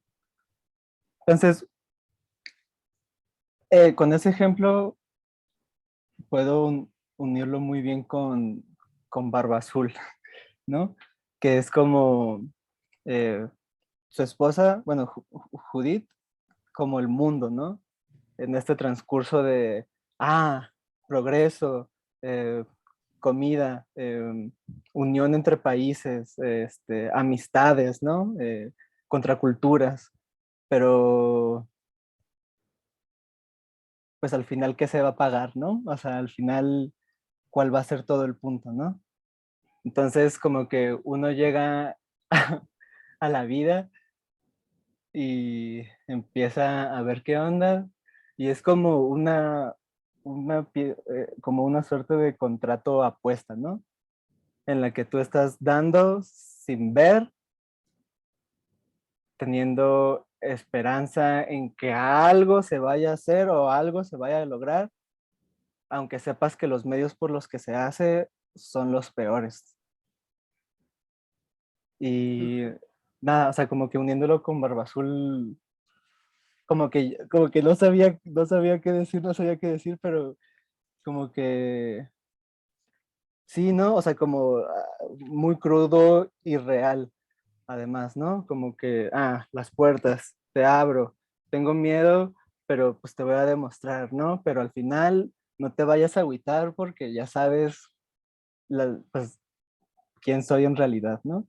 Como ese juego que hay entre la idea de progreso, el mundo, la esperanza y pues la contraposición al poder, ¿no? Claro, claro. Sí, que justo, o sea, como lo que Bataille, entre otras cosas, a mí me sorprende mucho, es un autor que me gusta mucho, de mis favoritos, porque creo que es un genio, así absoluto, porque estos autores que en un párrafo tiran así teorías completas, ¿no? O sea, por ejemplo, eso, ¿no? ¿Por qué tenemos parte, o sea, esta idea, por ejemplo, del progreso, que un poco ya hemos estado hablando, o sea, justo es como, a ver, ¿no? O sea, esta crítica al progreso, esta crítica a la modernidad, esta crítica, por ejemplo, esta crítica al trabajo, al pensar que el trabajo es lo que nos saca de la animalidad, no, y es más bien volver a esta idea, ¿no? De que lo que nos saca es la imaginación y la creación, que es lo que hemos perdido. Por eso decía, pues un poco el punto es de que la cultura capitalista es una cultura de neandertales, es una cultura del trabajo, no es una cultura del pensamiento, de la creación, de la imaginación. Eso habría que tener claro. Lo otro es justamente esto, la cuestión de la economía, o sea, Bataille va a decir, ¿no? Que aquí es una cosa que va a trastocar completamente, que es la idea de la noción de gasto, que está en un libro que se llama La parte maldita, donde además hace un análisis del sacrificio azteca, ¿no? Que él, yo creo que lo que le faltó en la vida fue venir a México. O sea, eso, o sea, hubiera sido muy feliz venir a México. Un poco lo que dice es que nosotros, o sea, quién sabe dónde nos vino esta idea de que la economía, o sea, de la economía de la escasez, que además toda la tesis también de Marx, ¿no? De que entonces tenemos que acumular y que ahí está basado toda la idea de Occidente. Esto que dije hace rato de que, bueno, cuando ya tenemos todo cubierto, entonces ya es cuando nos podemos sentar a crear, ¿no? A pensar, etcétera, que es como toda la idea de que la filosofía, por eso él se burla, dice, no, no, no, el milagro no fue la filosofía, el milagro fue justamente, ¿no? El arte, ese es el milagro, ¿no? Que eso se haya producido en una economía, va a decir él, solar, es una economía del excedente. Esta gente no sentía que le faltaba nada. Al contrario. Claro. Están en un excedente todo el tiempo. O sea, ¿no? Es esta capacidad del don también. O sea, que esto es muy importante. O sea, como que, o sea, hay este movimiento, digo economía solar porque un poco Bataille va a decir eso, el sol da sin recibir. Esto fue hecho en esa misma lógica. El arte obedece esta lógica, esta economía solar, que el sol da sin recibir. El arte es un don. es un don, es un sacrificio en términos, así como en términos batailianos, que es algo que lo que está haciendo es devolver el mismo movimiento que ya está en el mundo. O sea, el sol no nos ilumina porque va a sacar algo, o sea, ese es un poco el punto, ¿no? O sea, como, ¿qué nos toca hacer? O sea, aquí hay una ruptura con todo eso, ¿no? O sea, justo Bataille, o sea, en 3 parrafitos, o sea, tira toda nuestra concepción de la vida moderna. Voy a leer otra cosa, que es donde justamente está esto, ya le sigo dando la palabra. Gracias, Jorge. En donde justamente dice esto, esta crítica, ¿no? Además de cómo los vemos como primitivos, y, ¿no? Dice, pues más bien los miserables somos nosotros. Claro, o sea, casi lo que le falta es ponerme, no, miserables nosotros como vimos que somos incapaces de crear, o sea, algo así de la nada, ¿no? O sea, sin ningún interés, ¿no? Eso, ¿no? ¿Qué pasa de la lanza al pincel? O sea, sentarte a hacer un pincel, ¿no? Dice, hemos creído, 32, hemos creído que en la miseria del inicio, la humanidad no pudo conocer ni esa euforia, ni el sentimiento de potencia, y lo que yo digo es todo lo contrario, lo que él dice también, es que estaban extáticos. Es la potencia máxima.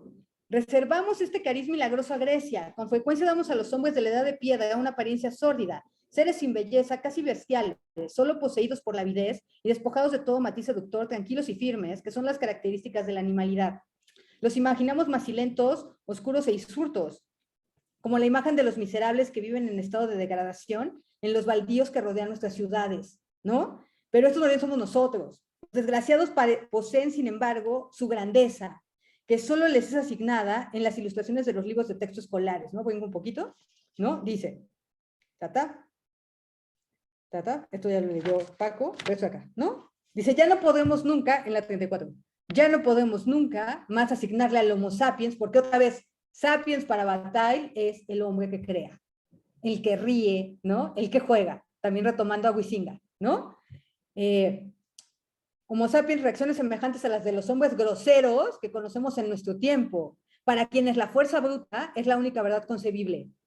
Nos habíamos olvidado que esos seres sencillos reían, y que sin duda fueron los primeros que encontrándose en una posición, vean, que hoy nos espanta, ¿no? Supieron reír verdaderamente. A los que nos espanta eso, es a nosotros. Es como cuando vamos a un pueblo y la gente vive como vive, y está bien, y está increíble, y nosotros, ay, no, es que hay que llevarles una televisión, una estufa, ¿no? Cuando ellos son felices. ¿Sí? Hay otra peli de los que somos miserables somos nosotros porque ya estamos tragados por esta cosa, que además de la cual dependemos. No podemos tener una vida sencilla. Hay una peli de Herzog, otra, ¿no? Hay varias, ¿no? Una que se llama Happy People, que es muy bonita porque justamente se va a la taiga siberiana, donde hay un grupo de gente que sigue viviendo como, tienen tecnología, pero siguen viviendo como antes.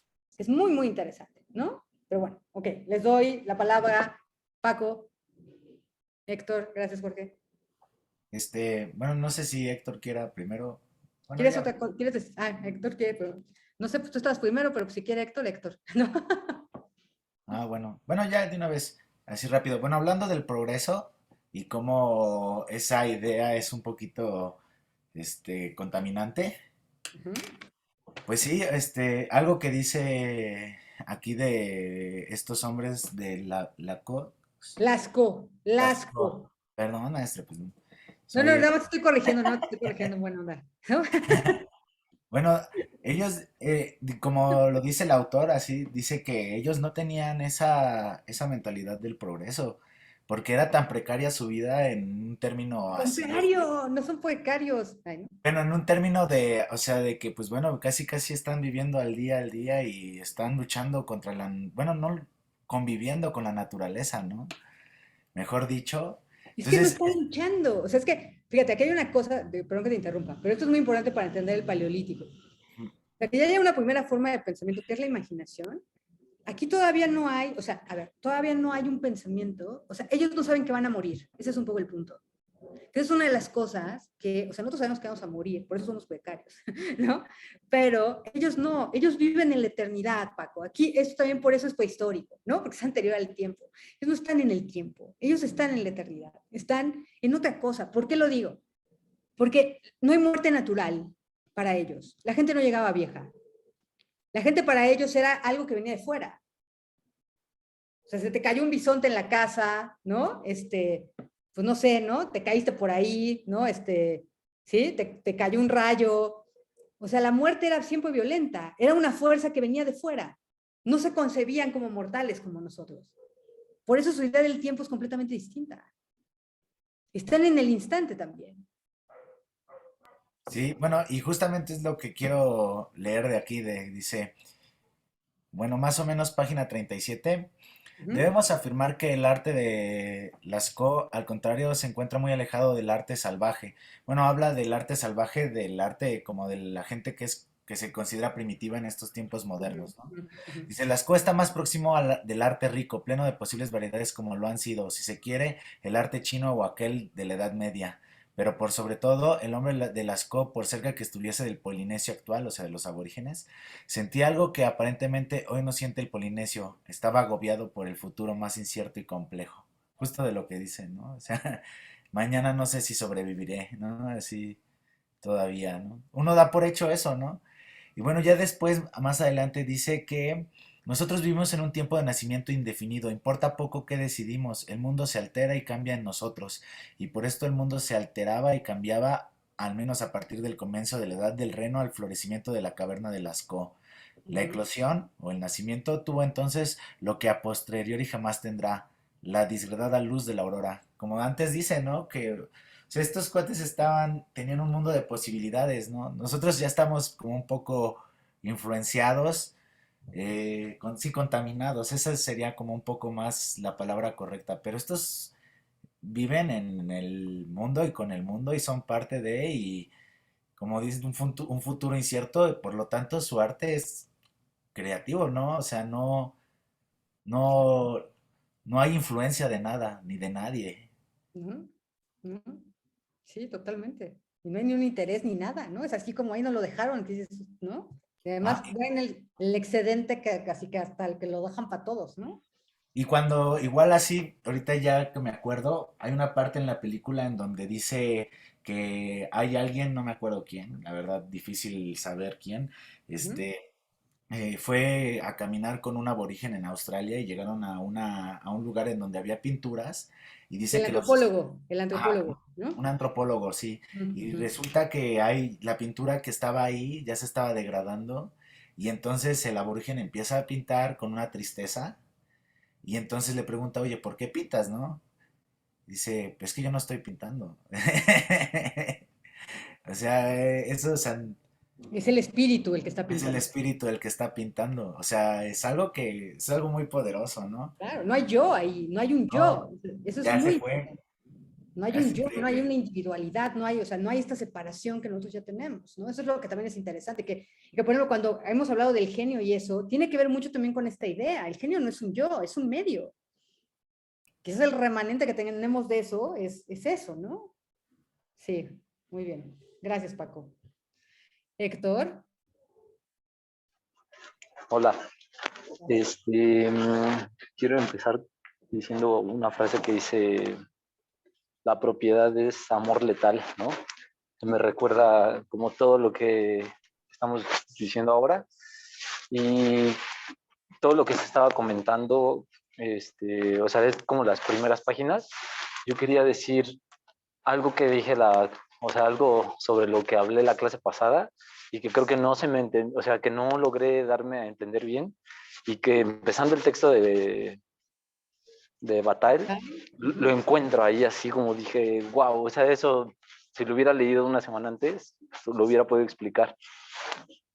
Y habla acerca, lo que les decía, acerca como del arte de la vitrina, ahora que estamos, o sea, que ya hemos visto como el contexto de toda la creación artística que hemos abordado, pues, creo que ahora cobra mucho sentido para nosotros las obras de arte, pues, ¿no? Y entonces, quiero leer este pedacito para intentar desarrollar mi idea y saber como si hay algo que corregir, porque, o sea, realmente le he estado dando vueltas y creo que necesito cuajar eso, porque si no, voy a quedar confuso. Entonces, la...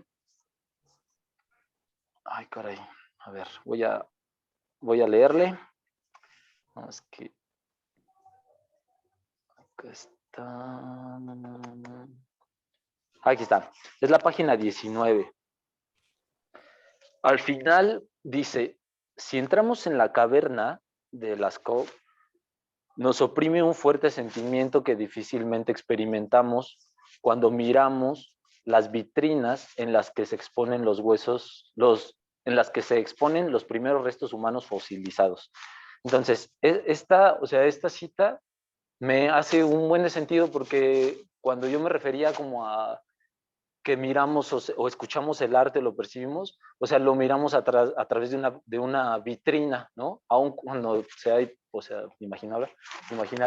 Lo que yo quiero decir es, está diciendo Bataille, cuando entra a la caverna, cuando entramos en la caverna y vemos estas pinturas que son así magníficas, que uno no da crédito de lo que está mirando, pues, así, que es una cápsula de tiempo, que es un contacto con el pasado primigenio, así con el espíritu, con todo eso, o sea, pero, o sea, sabemos acerca de esa grandeza, imaginamos la sensación de ese hombre que estuvo pintando en esa cueva, de ese espíritu que estuvo pintando en esa cueva, y entonces nos parece magnífico. Entonces es cuando, o sea, cuando llena como nuestro amor por el arte, pues, ¿no? O sea, esa amistad de la que más adelante va a hablar él.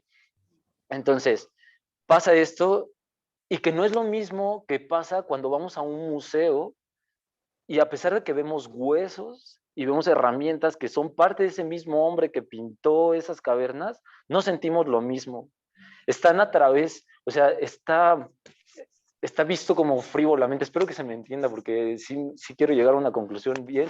Y es, por ejemplo, cuando escuchamos sea Bela Bartók, sea Stravinsky o sea Víctor Jara, por ejemplo, cuando nosotros escuchamos eso, pero solo, o sea, cuando no podemos entrar en la caverna de ese arte, o sea, cuando no logramos entrar a lo que realmente significa, a sentirlo, o sea, creo que todo va también en el contexto, pues, o sea, si entendemos el contexto de Víctor Jara cuando compone que el pobre coma pan y el rico mierda mierda, o cuando entendemos el contexto en el que Stravinsky hace la consagración, se vuelve entrañable, o sea, podemos entrar a la caverna y entonces nos empapamos de ello y ahora lo vivimos, o sea, porque yo no decía como que la gente va a admirar las obras de arte y no es que no las entiendan, o sea, yo creo que sí las entendemos, pero creo que aquí está el punto, o sea, cuando entramos en el arte con todo, o sea, con contexto y todo, creo que se vive, ahora se vive ya, o sea, ya no es ese arte de vitrina, y entonces viene adelante, ¿no? Aunque no parezca, es también a la amistad, a la suavidad de la amistad, que está dirigida a la belleza de las obras humanas. La amistad, o sea, esa empatía, ¿ve? Con la que ahora con el contexto entendemos a Bartók, entendemos a Stravinsky, entendemos a Jara y así todo este rollo, ¿no? ¿Acaso no amamos la belleza? ¿La amistad no es también la pasión? El interrogante siempre recomenzado cuya belleza es la única respuesta. Y entonces concluye increíblemente que yo dije, maldita sea, esto está tremendo, ¿no? Dice, esto que marca mucho más seriamente de lo imaginado la esencia de la obra de arte, que toca al corazón y no al interés. ¡Pum! O sea, eso, o sea, realmente creo que ahí está, pues, ¿no? O sea, la creación del arte, así cuando toca el corazón, y cuando toca el corazón, la percepción de ese mismo arte también, pues, o sea, cuando percibes el arte, porque nosotros consumimos muchas cualidades de arte, pues, ¿no? Hay muchísimo arte que podemos consumir, pero ¿cuál es el que realmente toca nuestro corazón? Y cuando una obra de arte toca nuestro corazón, ¿qué significa y qué cambia en nosotros? O sea, ¿cuántas cosas no han cambiado en cada uno de nosotros cuando realmente una obra de arte nos tocó, sea visual o sea auditiva o sea lo que sea, pues, ¿no? O sea, me parece como es tremendo lo que se está viviendo en la caverna, pues, en ese momento de creación, es entrar y es sentirlo, y creo que Bataille lo siente de esa forma, ¿no? O sea, esa analogía que ocupé, o más bien esa metáfora de la vitrina, sí hacía referencia a esto, ¿no? No a que no entienda la gente, pues, porque si miramos, o sea, podemos mirar todos de manera superficial, o sea, incluso no disfruto igual a, a Stravinsky, que me gusta mucho, que a Gustavo Cordera, que hace cumbias, pues, por ejemplo, ¿no? O sea, estoy ahí, o sea, a él lo vivo, así hay mucha música que vivo, ¿no? Y ahora Stravinsky, pues, ya o sea, lo aprendí o sea, lo disfruto todavía más, pues, como, pero que siento que es eso, pues, había una clase que Andrés como comentaba que no entendía a Bartók, ¿no? Y yo hubo un tiempo que tampoco lo entendí, pues, y luego te vuelves fan, pero creo que es justo esa mirada de mía, pues, no, de así de la vitrina, pues, ¿no? Como verlo, como eso, como una exhibición de una obra de arte que está presentada ahí para ser admirada, no para ser vivida, pues. Y creo que esta cosa de las cavernas me da, o sea, pie a eso, y no sé, hay más cosas que quiero decir, pero quisiera, no sé si estaba muy equivocado yo con eso. No, yo creo que no estás equivocado, pero más bien ahí juegan dos cosas, ¿no? Una es eso, ¿no? Que hay como, creo que Bataille se refiere también a eso, ¿no? Por un lado lo que tú estás diciendo, pero por un lado también, o sea, lo podemos entender así, pero por otro lado también eso, ¿no? Que hay, por ejemplo, en nuestra época ya hay un arte que está, pues que es nada más ahí de ornato. Eso yo es a lo que me refería a la lección pasada, ¿no? Y que se consume como ornato, pero un poco, él de lo que está hablando es de la contundencia, de la fuerza que hay en las verdaderas obras de arte, que es esta fuerza que está en Lascaux, que aunque no tengas formación, o sea, si no te tocas porque eres un neandertal, o sea, es casi es lo que diría, o sea, como, esto es así como que, no, o sea, como que lo ves y no, o sea, Bataille cuando escribe esto, o sea, les digo que nadie sabía cómo entrarle a pensar esto, porque no sabían, o sea, porque todo, o sea, se cae toda la forma en la que se ha pensado el arte, una vez que se ve esto. Entonces es como, te obliga a replantearte todo, ¿qué es lo que hace el arte en general, no? Yo creo que lo que está pensando es mucho eso. A ver, hay una cosa y que también, y que tienes razón, yo también creo eso. O sea, yo creo por un lado, sí creo que hay una potencia así, que cuando una obra tiene esto, que va a la amistad, que tiene la belleza, todo lo que hemos hablado más a lo largo del semestre, o sea, se sostiene por sí misma. Pero también me doy cuenta del mundo en el que estamos. Y el mundo en el que estamos, más bien lo que ha hecho es que eso, ¿no? Que ya no tenemos imaginación, que ya no tenemos sensibilidad, que somos incapaces de sentir estas cosas, ¿no? Por eso a mí me parece, todas las clases las disfruto mucho, o sea, en serio las disfruto mucho, porque veo cómo ustedes tienen sensibilidad, cómo las cosas les hablan, cómo los atraviesan, cómo dicen, ay, no, pero esto es una excepcionalidad, chicos. No podemos pensar que todo el mundo, o sea, la mayoría de la gente pues no está en esto porque tiene todo esto en su contra, ¿no? Hay una cosa que dice Heidegger, o sea, tenemos todo el sistema en nuestra contra, que es muy bonita porque dice que el arte es como un fenómeno, donde se juntan tres cosas. Una, que tiene que ver con lo que tú estás diciendo. Una, obviamente, dice el artista, la obra, ¿no? Pero obviamente la obra hace al artista, esto es muy bonito en Heidegger, no es el artista el que hace la obra, sino la obra es la que va a hacer al artista. Es decir, que seas capaz de hacer la consagración es lo que te hizo Stravinsky, ¿no? No que tú la hayas hecho, es al revés, ¿no? Y dice, y el tercero, que es lo más importante, dice, se necesitan cuidadores. ¿Qué es un cuidador? Si no esto que tú estabas diciendo. Un cuidador es aquel que se da cuenta de qué es lo que está ahí, que siente esta amistad y que entonces lo que hace justamente es, pues eso, ¿no? Tener esta experiencia del arte, no solo tenerla, o sea, apreciarlo y disfrutarlo más, sino también compartirla, ¿no? O sea, creo que eso es una de las cosas que también es parte del trabajo del artista, ¿no? El ser cuidador. Y ustedes, por ejemplo, como intérpretes, este trabajo de cuidador, o sea, también es como, pues, decirle a los demás por qué una obra es importante. No solo tocarla bien, o sea, en tocarla bien ya lo están cuidando, pero, ¿no? Y en hacer todo este ejercicio de pensar con la obra y demás, hacer realmente una interpretación. Pero también en decir por qué es importante, ¿no? A los demás. Claro, o sea, porque conocemos esta importancia, o sea, leo más adelante cuando dice esto como de, o lo que dice ahora, ¿no? Necesita ser, pues no digamos ya un neandertal, sino necesita ser, ¿cómo se dice? No sé si está bien el término, pero necesita ser ya un hombre así subsumido por todas las tecnologías, o por, no las tecnologías, porque eso podría, es lo que me hizo conocer todo esto que estamos viendo, ¿no? Pero pues sí sumido por un interés superficial, pues. Entonces, cuando yo tomo clases de historia de arte, no sé, en la secundaria, o no sé lo que nos dan, ¿no? En las clases artísticas que tenemos, o sea, recuerdo haber visto las pinturas, pues, ¿no? Pero se presentan de una manera tan ajena y somos tan ajenos que yo no recuerdo haber sentido un poco de amistad por ellas, o sea, un poco de empatía, ¿no? Incluso la manera en la que se presentan en historia como, pues como esas pinturas, como lo que veíamos de de una de las obras de Picasso, ¿no? Como, o sea, la gente, ahí había gente que decía que las obras de Picasso eran dibujos de primaria, ¿no?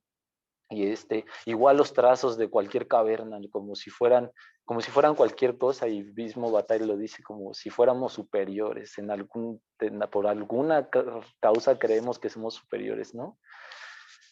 Pero, y creo que es eso, o sea, él dice como, no hay quien no se maravilla ante esto, ¿no?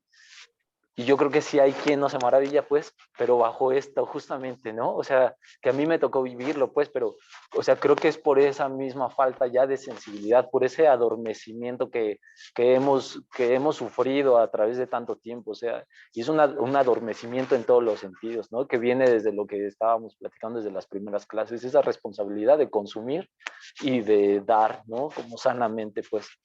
Entonces, pues si pienso que él dice eso es como justamente porque él ahora está bien inmerso en eso y se le hace increíble que alguien pueda no sentir esa empatía por ese arte tan, pues, o sea, es la génesis del arte, ¿no? Es la génesis de la pintura, ¿no?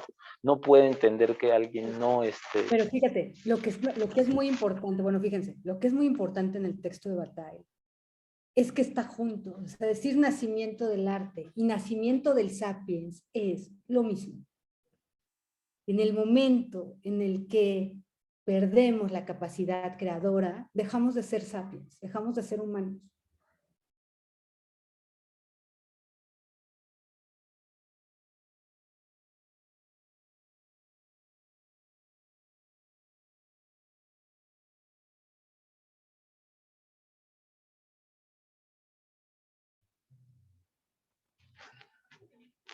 se le fue a la maestra, ¿va? ¿No a mí? ¿O si fue a mí? Sí, sí, se le fue la maestra. Ah, Sí, la perdimos. ya me estoy perdiendo de lo que estoy diciendo, creí. Pensé que era una pausa dramática. Ajá, yo también.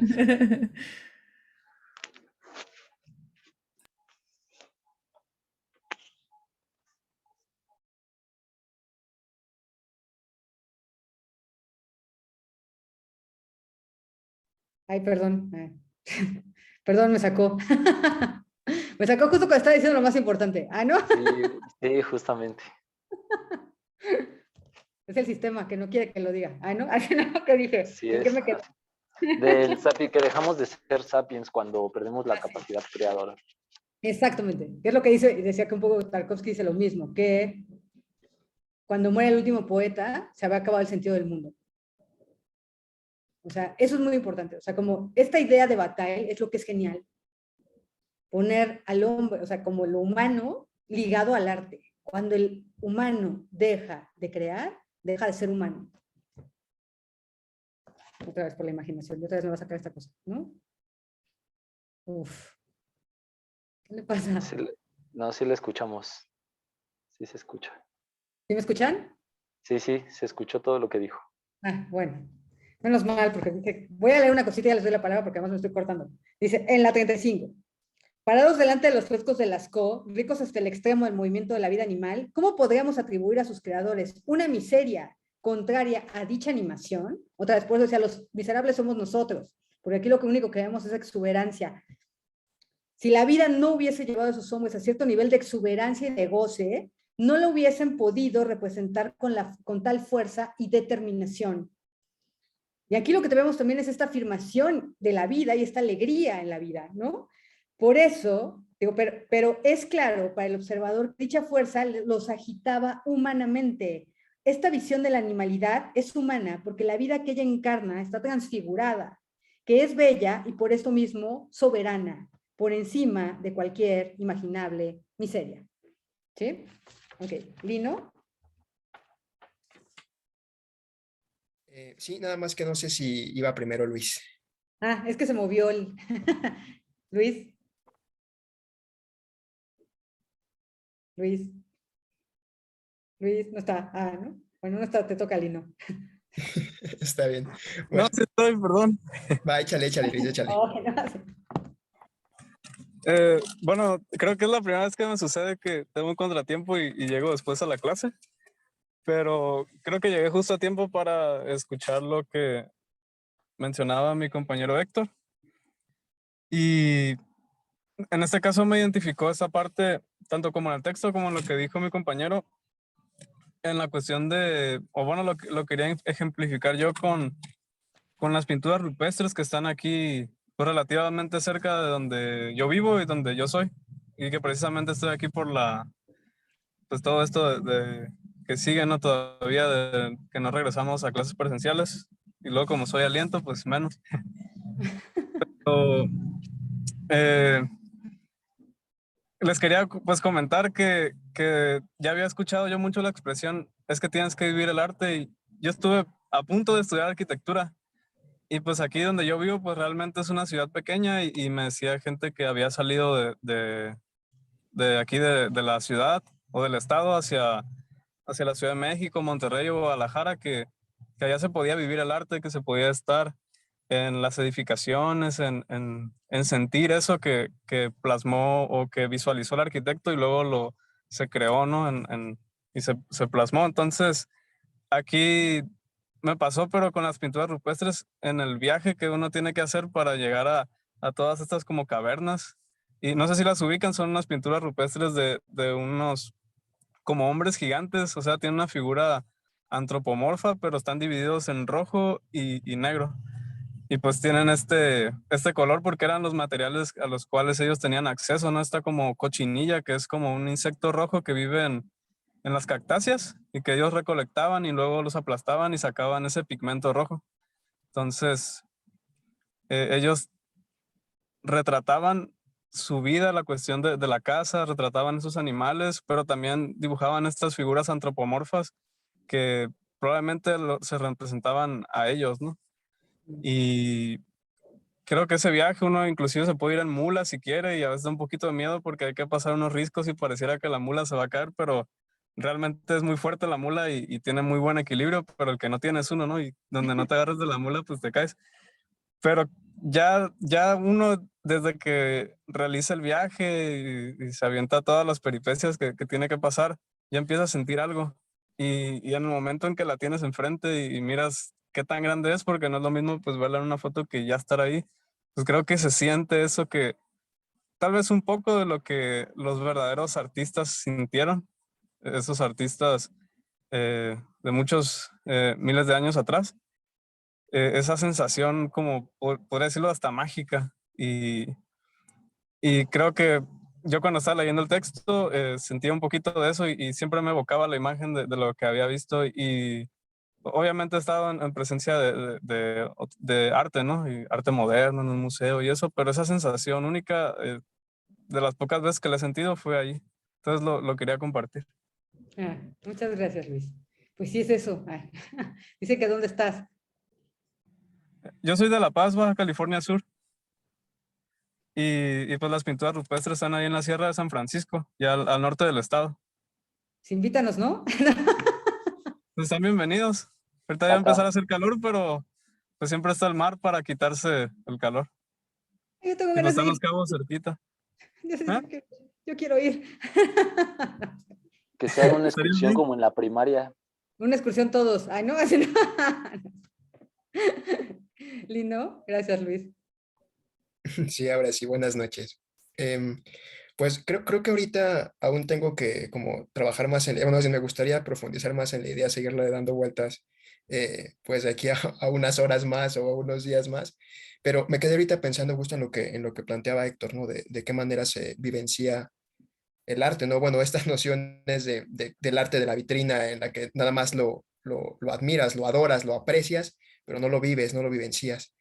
Y justo me quedé como pensando, ¿no? En cómo ha variado, se ha evolucionado la idea desde el Homo sapiens al Homo faber y, bueno, esta nueva entre comillas, ¿no? Concepción que proponía justo Huizinga, que usted lo sacó a colación hace un rato, doctora, del Homo ludens. Y no sé, creo que ese día todavía tengo que trabajarla más, pero pues estaba ahorita pensando en la cercanía que tiene el juego con el arte en sí, con la expresión artística, porque pensar justamente el juego como lo propone Huizinga desde pues un sistema que se vuelve ajeno a los preceptos de la economía como clásica o como economía moderna, ¿no? De una actividad, un hacer en busca de una ganancia, ¿no? Y pensar justamente el juego como una intención de formar parte del proceso de un ganar sin ganancia, que es un tanto como contradictorio, ¿no? Entonces, ahorita estaba pensando justamente en qué manera vincularlo con las ideas de la expresión artística, porque no es que sea el arte como vacío, de pues lo haces nada más porque tienes como el tiempo libre y que no tienes algo mejor que hacer, no es nada más como un entretenimiento. Exacto, como ahorita lo que acaba de poner Héctor, ¿no? Son ganar sin ganancia material. Y creo que el proceso artístico pues se emparenta un poco.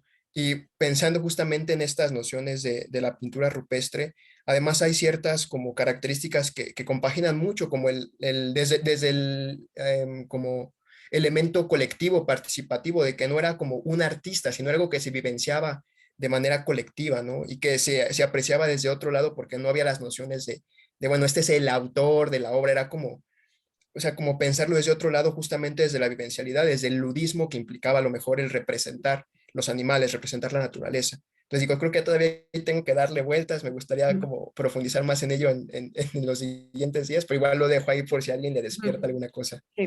Yo, quizás que, o sea, bueno, Bataille es el que cita a Huizinga, o sea, que lo hace además muy bien, porque Bataille además, o sea, Bataille es esas, les digo que es una mente así superior, porque además de los primeros que empieza a conectar, eso que a nosotros ahora ya llamamos interdisciplina y demás, él es de los primeros que lo empieza a hacer, o sea, a él no le importa si es sociología, si es historia, si es, o sea, él mete como todo, economía, o sea, realmente es alguien que empieza a romper estas separaciones, ¿no?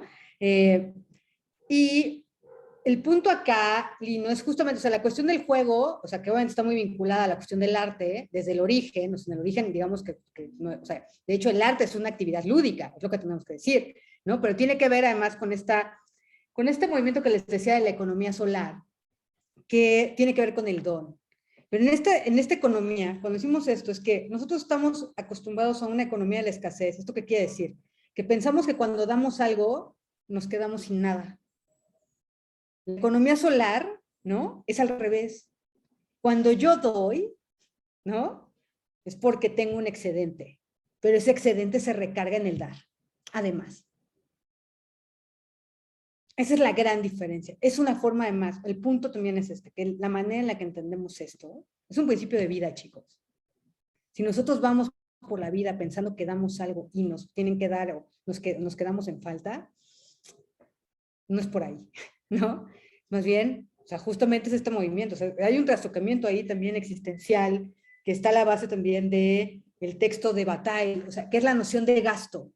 El gasto es eso. El gasto es dispendiar. O sea, hay que dispendiarse en la vida.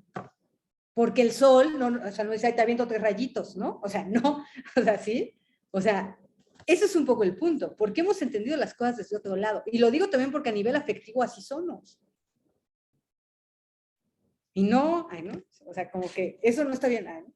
Sí, pero bueno, hay que darle siempre vueltas a esto. El texto de Huizinga además es muy bueno, o sea, sí se los recomiendo. O sea, dice, voy a leer una cosita y te doy la palabra otra vez, Héctor.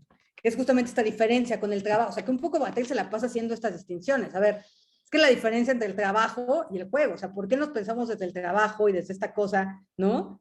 Que también va a ordenar la vida, o sea, el orden del trabajo al final va a ser un ordenador también de la vida, ¿no? Y es un ordenador del orden del tiempo, ¿no? Todo se va a subsumir al orden del trabajo.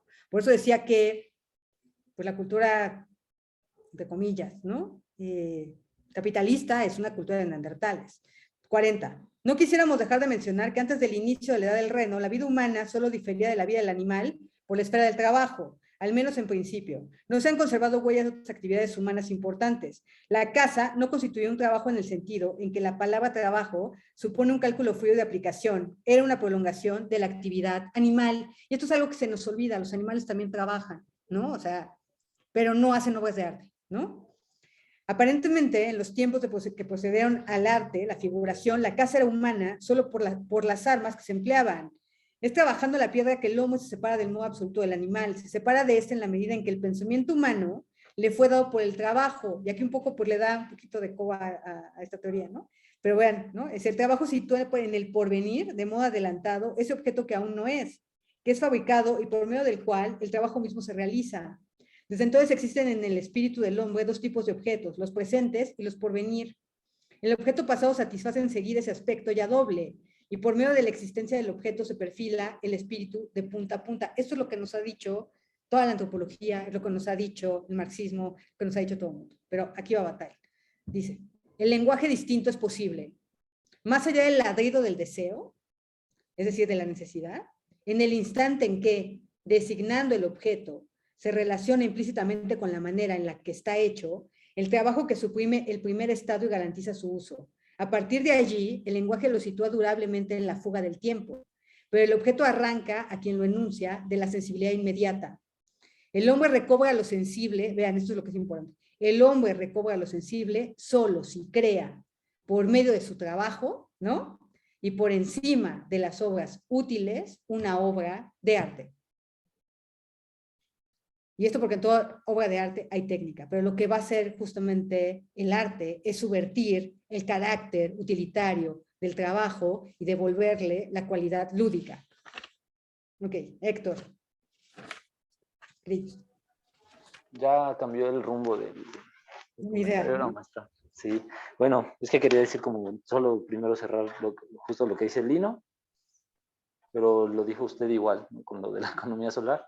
El caso es que empiezo a entender cómo por qué el arte, o sea, lo decía en alguna clase cuando lo del futurismo y no me terminaba de cuajar, como por qué el arte no era, o por qué no necesariamente podría, o sea, como por qué no era capitalista, ¿no? Como lo sospechaba, pero no lo tenía claro, ¿no?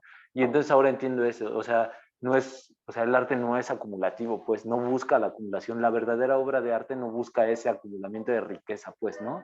O sea, es ese dar para crecer y es ese dar solar, pues, ¿no?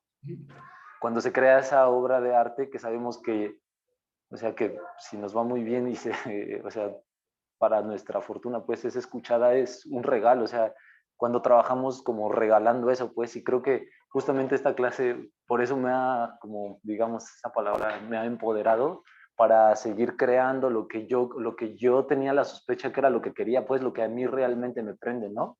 Porque pues tenemos seguro esta confusión, pues, por el mundo en el que vivimos, pues, ese mundo en el que, pues, si buscas tu camino, pues la recompensa seguro será la muerte pobre, por ejemplo, ¿no? Entonces, ahora con todo lo que hemos visto, o sea, simplemente me da fuerza para poder continuar creando lo que yo creo que es realmente mi propia evolución. Ni siquiera pienso en la evolución de la humanidad. Claro que pues, es la propia la mía, pues, la propia, pensando en dar, ¿no? O sea, entonces veo, por ejemplo, esto, pues, que decía, y y entiendo ahora como esta cuestión, y ahorita de lo que dijo, ya se me olvidó qué iba a decir, me cae gordo, ¿qué pasa eso? Lo siento. No te preocupes. Voy a decir dos cositas más. Me gustaría ponerse un ejemplo, pero bueno, a ver, para los que quieran, ¿no? Pero a ver, lo primero que voy a decir también es justo que aquí Bataille, otra de las cosas que mete, que es absolutamente increíble, es como esta crítica a Benjamin un poco, bueno, y a mucha gente que habló de esto como que, y la antropología obviamente que dice, claro, lo que están haciendo es representar estos animales para poder cazarlos, y entonces es como un principio mágico, o sea, todas estas cosas que para Bataille son chorradas. Entonces un poco dice, pone un argumento ahí que es así, que muestra justamente la potencia de la imaginación, que es, bueno, a ver, ok, y entonces, el unicornio que está ahí, ¿de dónde salió? Pues explíquenme de dónde salió ese unicornio. Porque obviamente él está pues, más por esta idea de que es la imaginación, son los sueños, otra cosa. Una vez en una clase me dijo un chico, ¿a poco había un unicornio? Pues no, obvio no. Pues todavía es de que, ¿no? De que, a ver, está ahí un animal imaginario, ¿no? O sea, que justamente es de dónde vienen estos seres, ¿no? Sino justamente también de esta potencia creadora. Leo esta última parte y vamos a un ejemplito. Dice, la 50. Fue de todas formas cuando jugó y jugando que el hombre supo dar al juego la permanencia y el aspecto maravilloso de la obra de arte, que el hombre asumió el aspecto físico que hoy corresponde a su dignidad. Por supuesto, el juego no es la causa de la evolución, pero no es dudoso que el pesado hombre de Neandertal coincida con el trabajo y el hombre liberado con el florecimiento del arte. Nada puede probar, por cierto, que el juego haya aliviado a la larvada humanidad, larvada porque todavía no se separa del animal, todavía no somos como, ¿no? pero esta no tuvo la fuerza necesaria para crear el humano mundo del juego, que vinculó para siempre la significación del hombre a la del arte, que es lo que le decía hace rato, es que nacimiento del arte y nacimiento del hombre, que nos liberó, aunque más no sea provisoriamente, de la triste necesidad y nos hizo acceder de algún modo a ese maravilloso destello de la riqueza para el que todos sentimos haber nacido. Esto es muy importante, ¿no? Que espero que todos sintamos haber nacido para eso, ¿no? Para eso que ya estaba diciendo también Héctor, ¿no? Ahí no lo hice mal. Oiga, antes de que ponga el ejemplo, ¿puedo decirle algo? Era claro. Respecto al Barba Azul, Bartók. Era sí. Que justamente el texto de Bartók, pues, el Barba Azul, hace referencia a este filósofo que les digo que también estaba en los 1900, que es Rudolf Steiner, y que justamente nos habla de esto, como entiendo entonces con esto que está diciendo, o sea, el hombre se afirma mediante su capacidad creadora, pues, y cuando creamos arte nos afirmamos como seres imaginativos, creadores de mundos, creadores de universos, o sea, como esa cercanía con el mundo espiritual y con esa cercanía con lo que, digamos, Dios, ¿no? Fuera de la religión, pues, sino con esa figura, con esa fuerza que representa a Dios, pues, ¿no? Claro. Entonces, la enseñanza del arte primordial, o sea, en esta pedagogía se enseña el arte, se enseñan todas las materias de una currícula mediante pintura, mediante música, danza, todo es arte todo el tiempo, pues, porque los niños, o sea, el hombre, la humanidad, digámoslo así, la humanidad se afirma con el arte, pues, entonces, o sea, es así, pues. Claro, claro. Sí, o sea, que ahí está. O sea, por eso cuando hablamos de inteligencia artificial, pues es una chorrada, porque obviamente la máquina nunca va a llegar a hacer eso. ¿No? Vamos a ver, ¿conocen a este señor? Ay, bueno, esto no. Bueno, este sí, lo conocen, es Fellini. Aldo.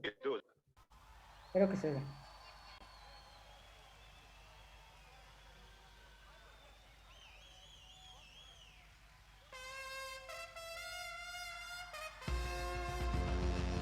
Goran Bregovic.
Ya, nada más era para que, ¿no?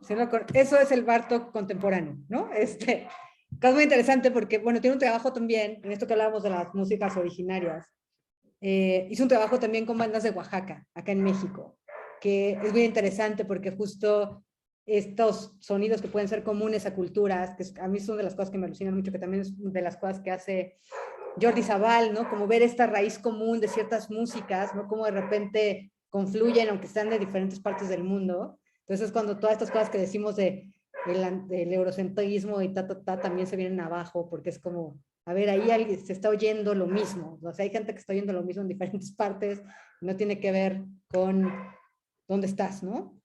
Pero bueno, échenle un oído a Goran Bregovic, que creo que es muy interesante. Ajá. ¿Y quieres decir algo, Héctor? Antes de que pase lista. y a Emir Kusturica y Claro. porque es de no fumar, ¿no? Es Sí, no también smoke. bien. Él hace, Bregovic hace la música para las películas de Kusturica. Este es del soundtrack de Underground, si la quieren ver, vean Sí, Underground, que es está genial. increíble. Y Kusturica, todas sus películas, pues también rescata, bueno, pues como trabaja con Bregovic, pues hacen este rescate también de la música. Es muy, muy interesante, ¿no? Ajá, Sí, perdón. claro. Y ya nada más lo de, Jorge mencionaba también esta serie de Bots Love, alguna cosa así, no sé cómo se llama nunca, pero sí la he visto completa. Y yo creo que sí estaría bien interesante que vieran un capítulo que es de un pintor. Hay un pintor que se llama Sigma Blue. Está increíble porque creo que además habla acerca de lo que estamos hablando en la clase. O sea, ese capítulo me voló la cabeza cuando estábamos hablando de eso, pues. Y, o sea, es respecto a esto que dice de la inteligencia artificial, o sea, incluso creo que nos podría como decir qué piensa. Creo que sería bien interesante saber qué piensa usted acerca de ese capítulo, porque es una parte acerca de la transición del arte, cómo surge, cómo va evolucionando eso y hacia dónde llega la creación así de una obra de arte, pues, ¿no?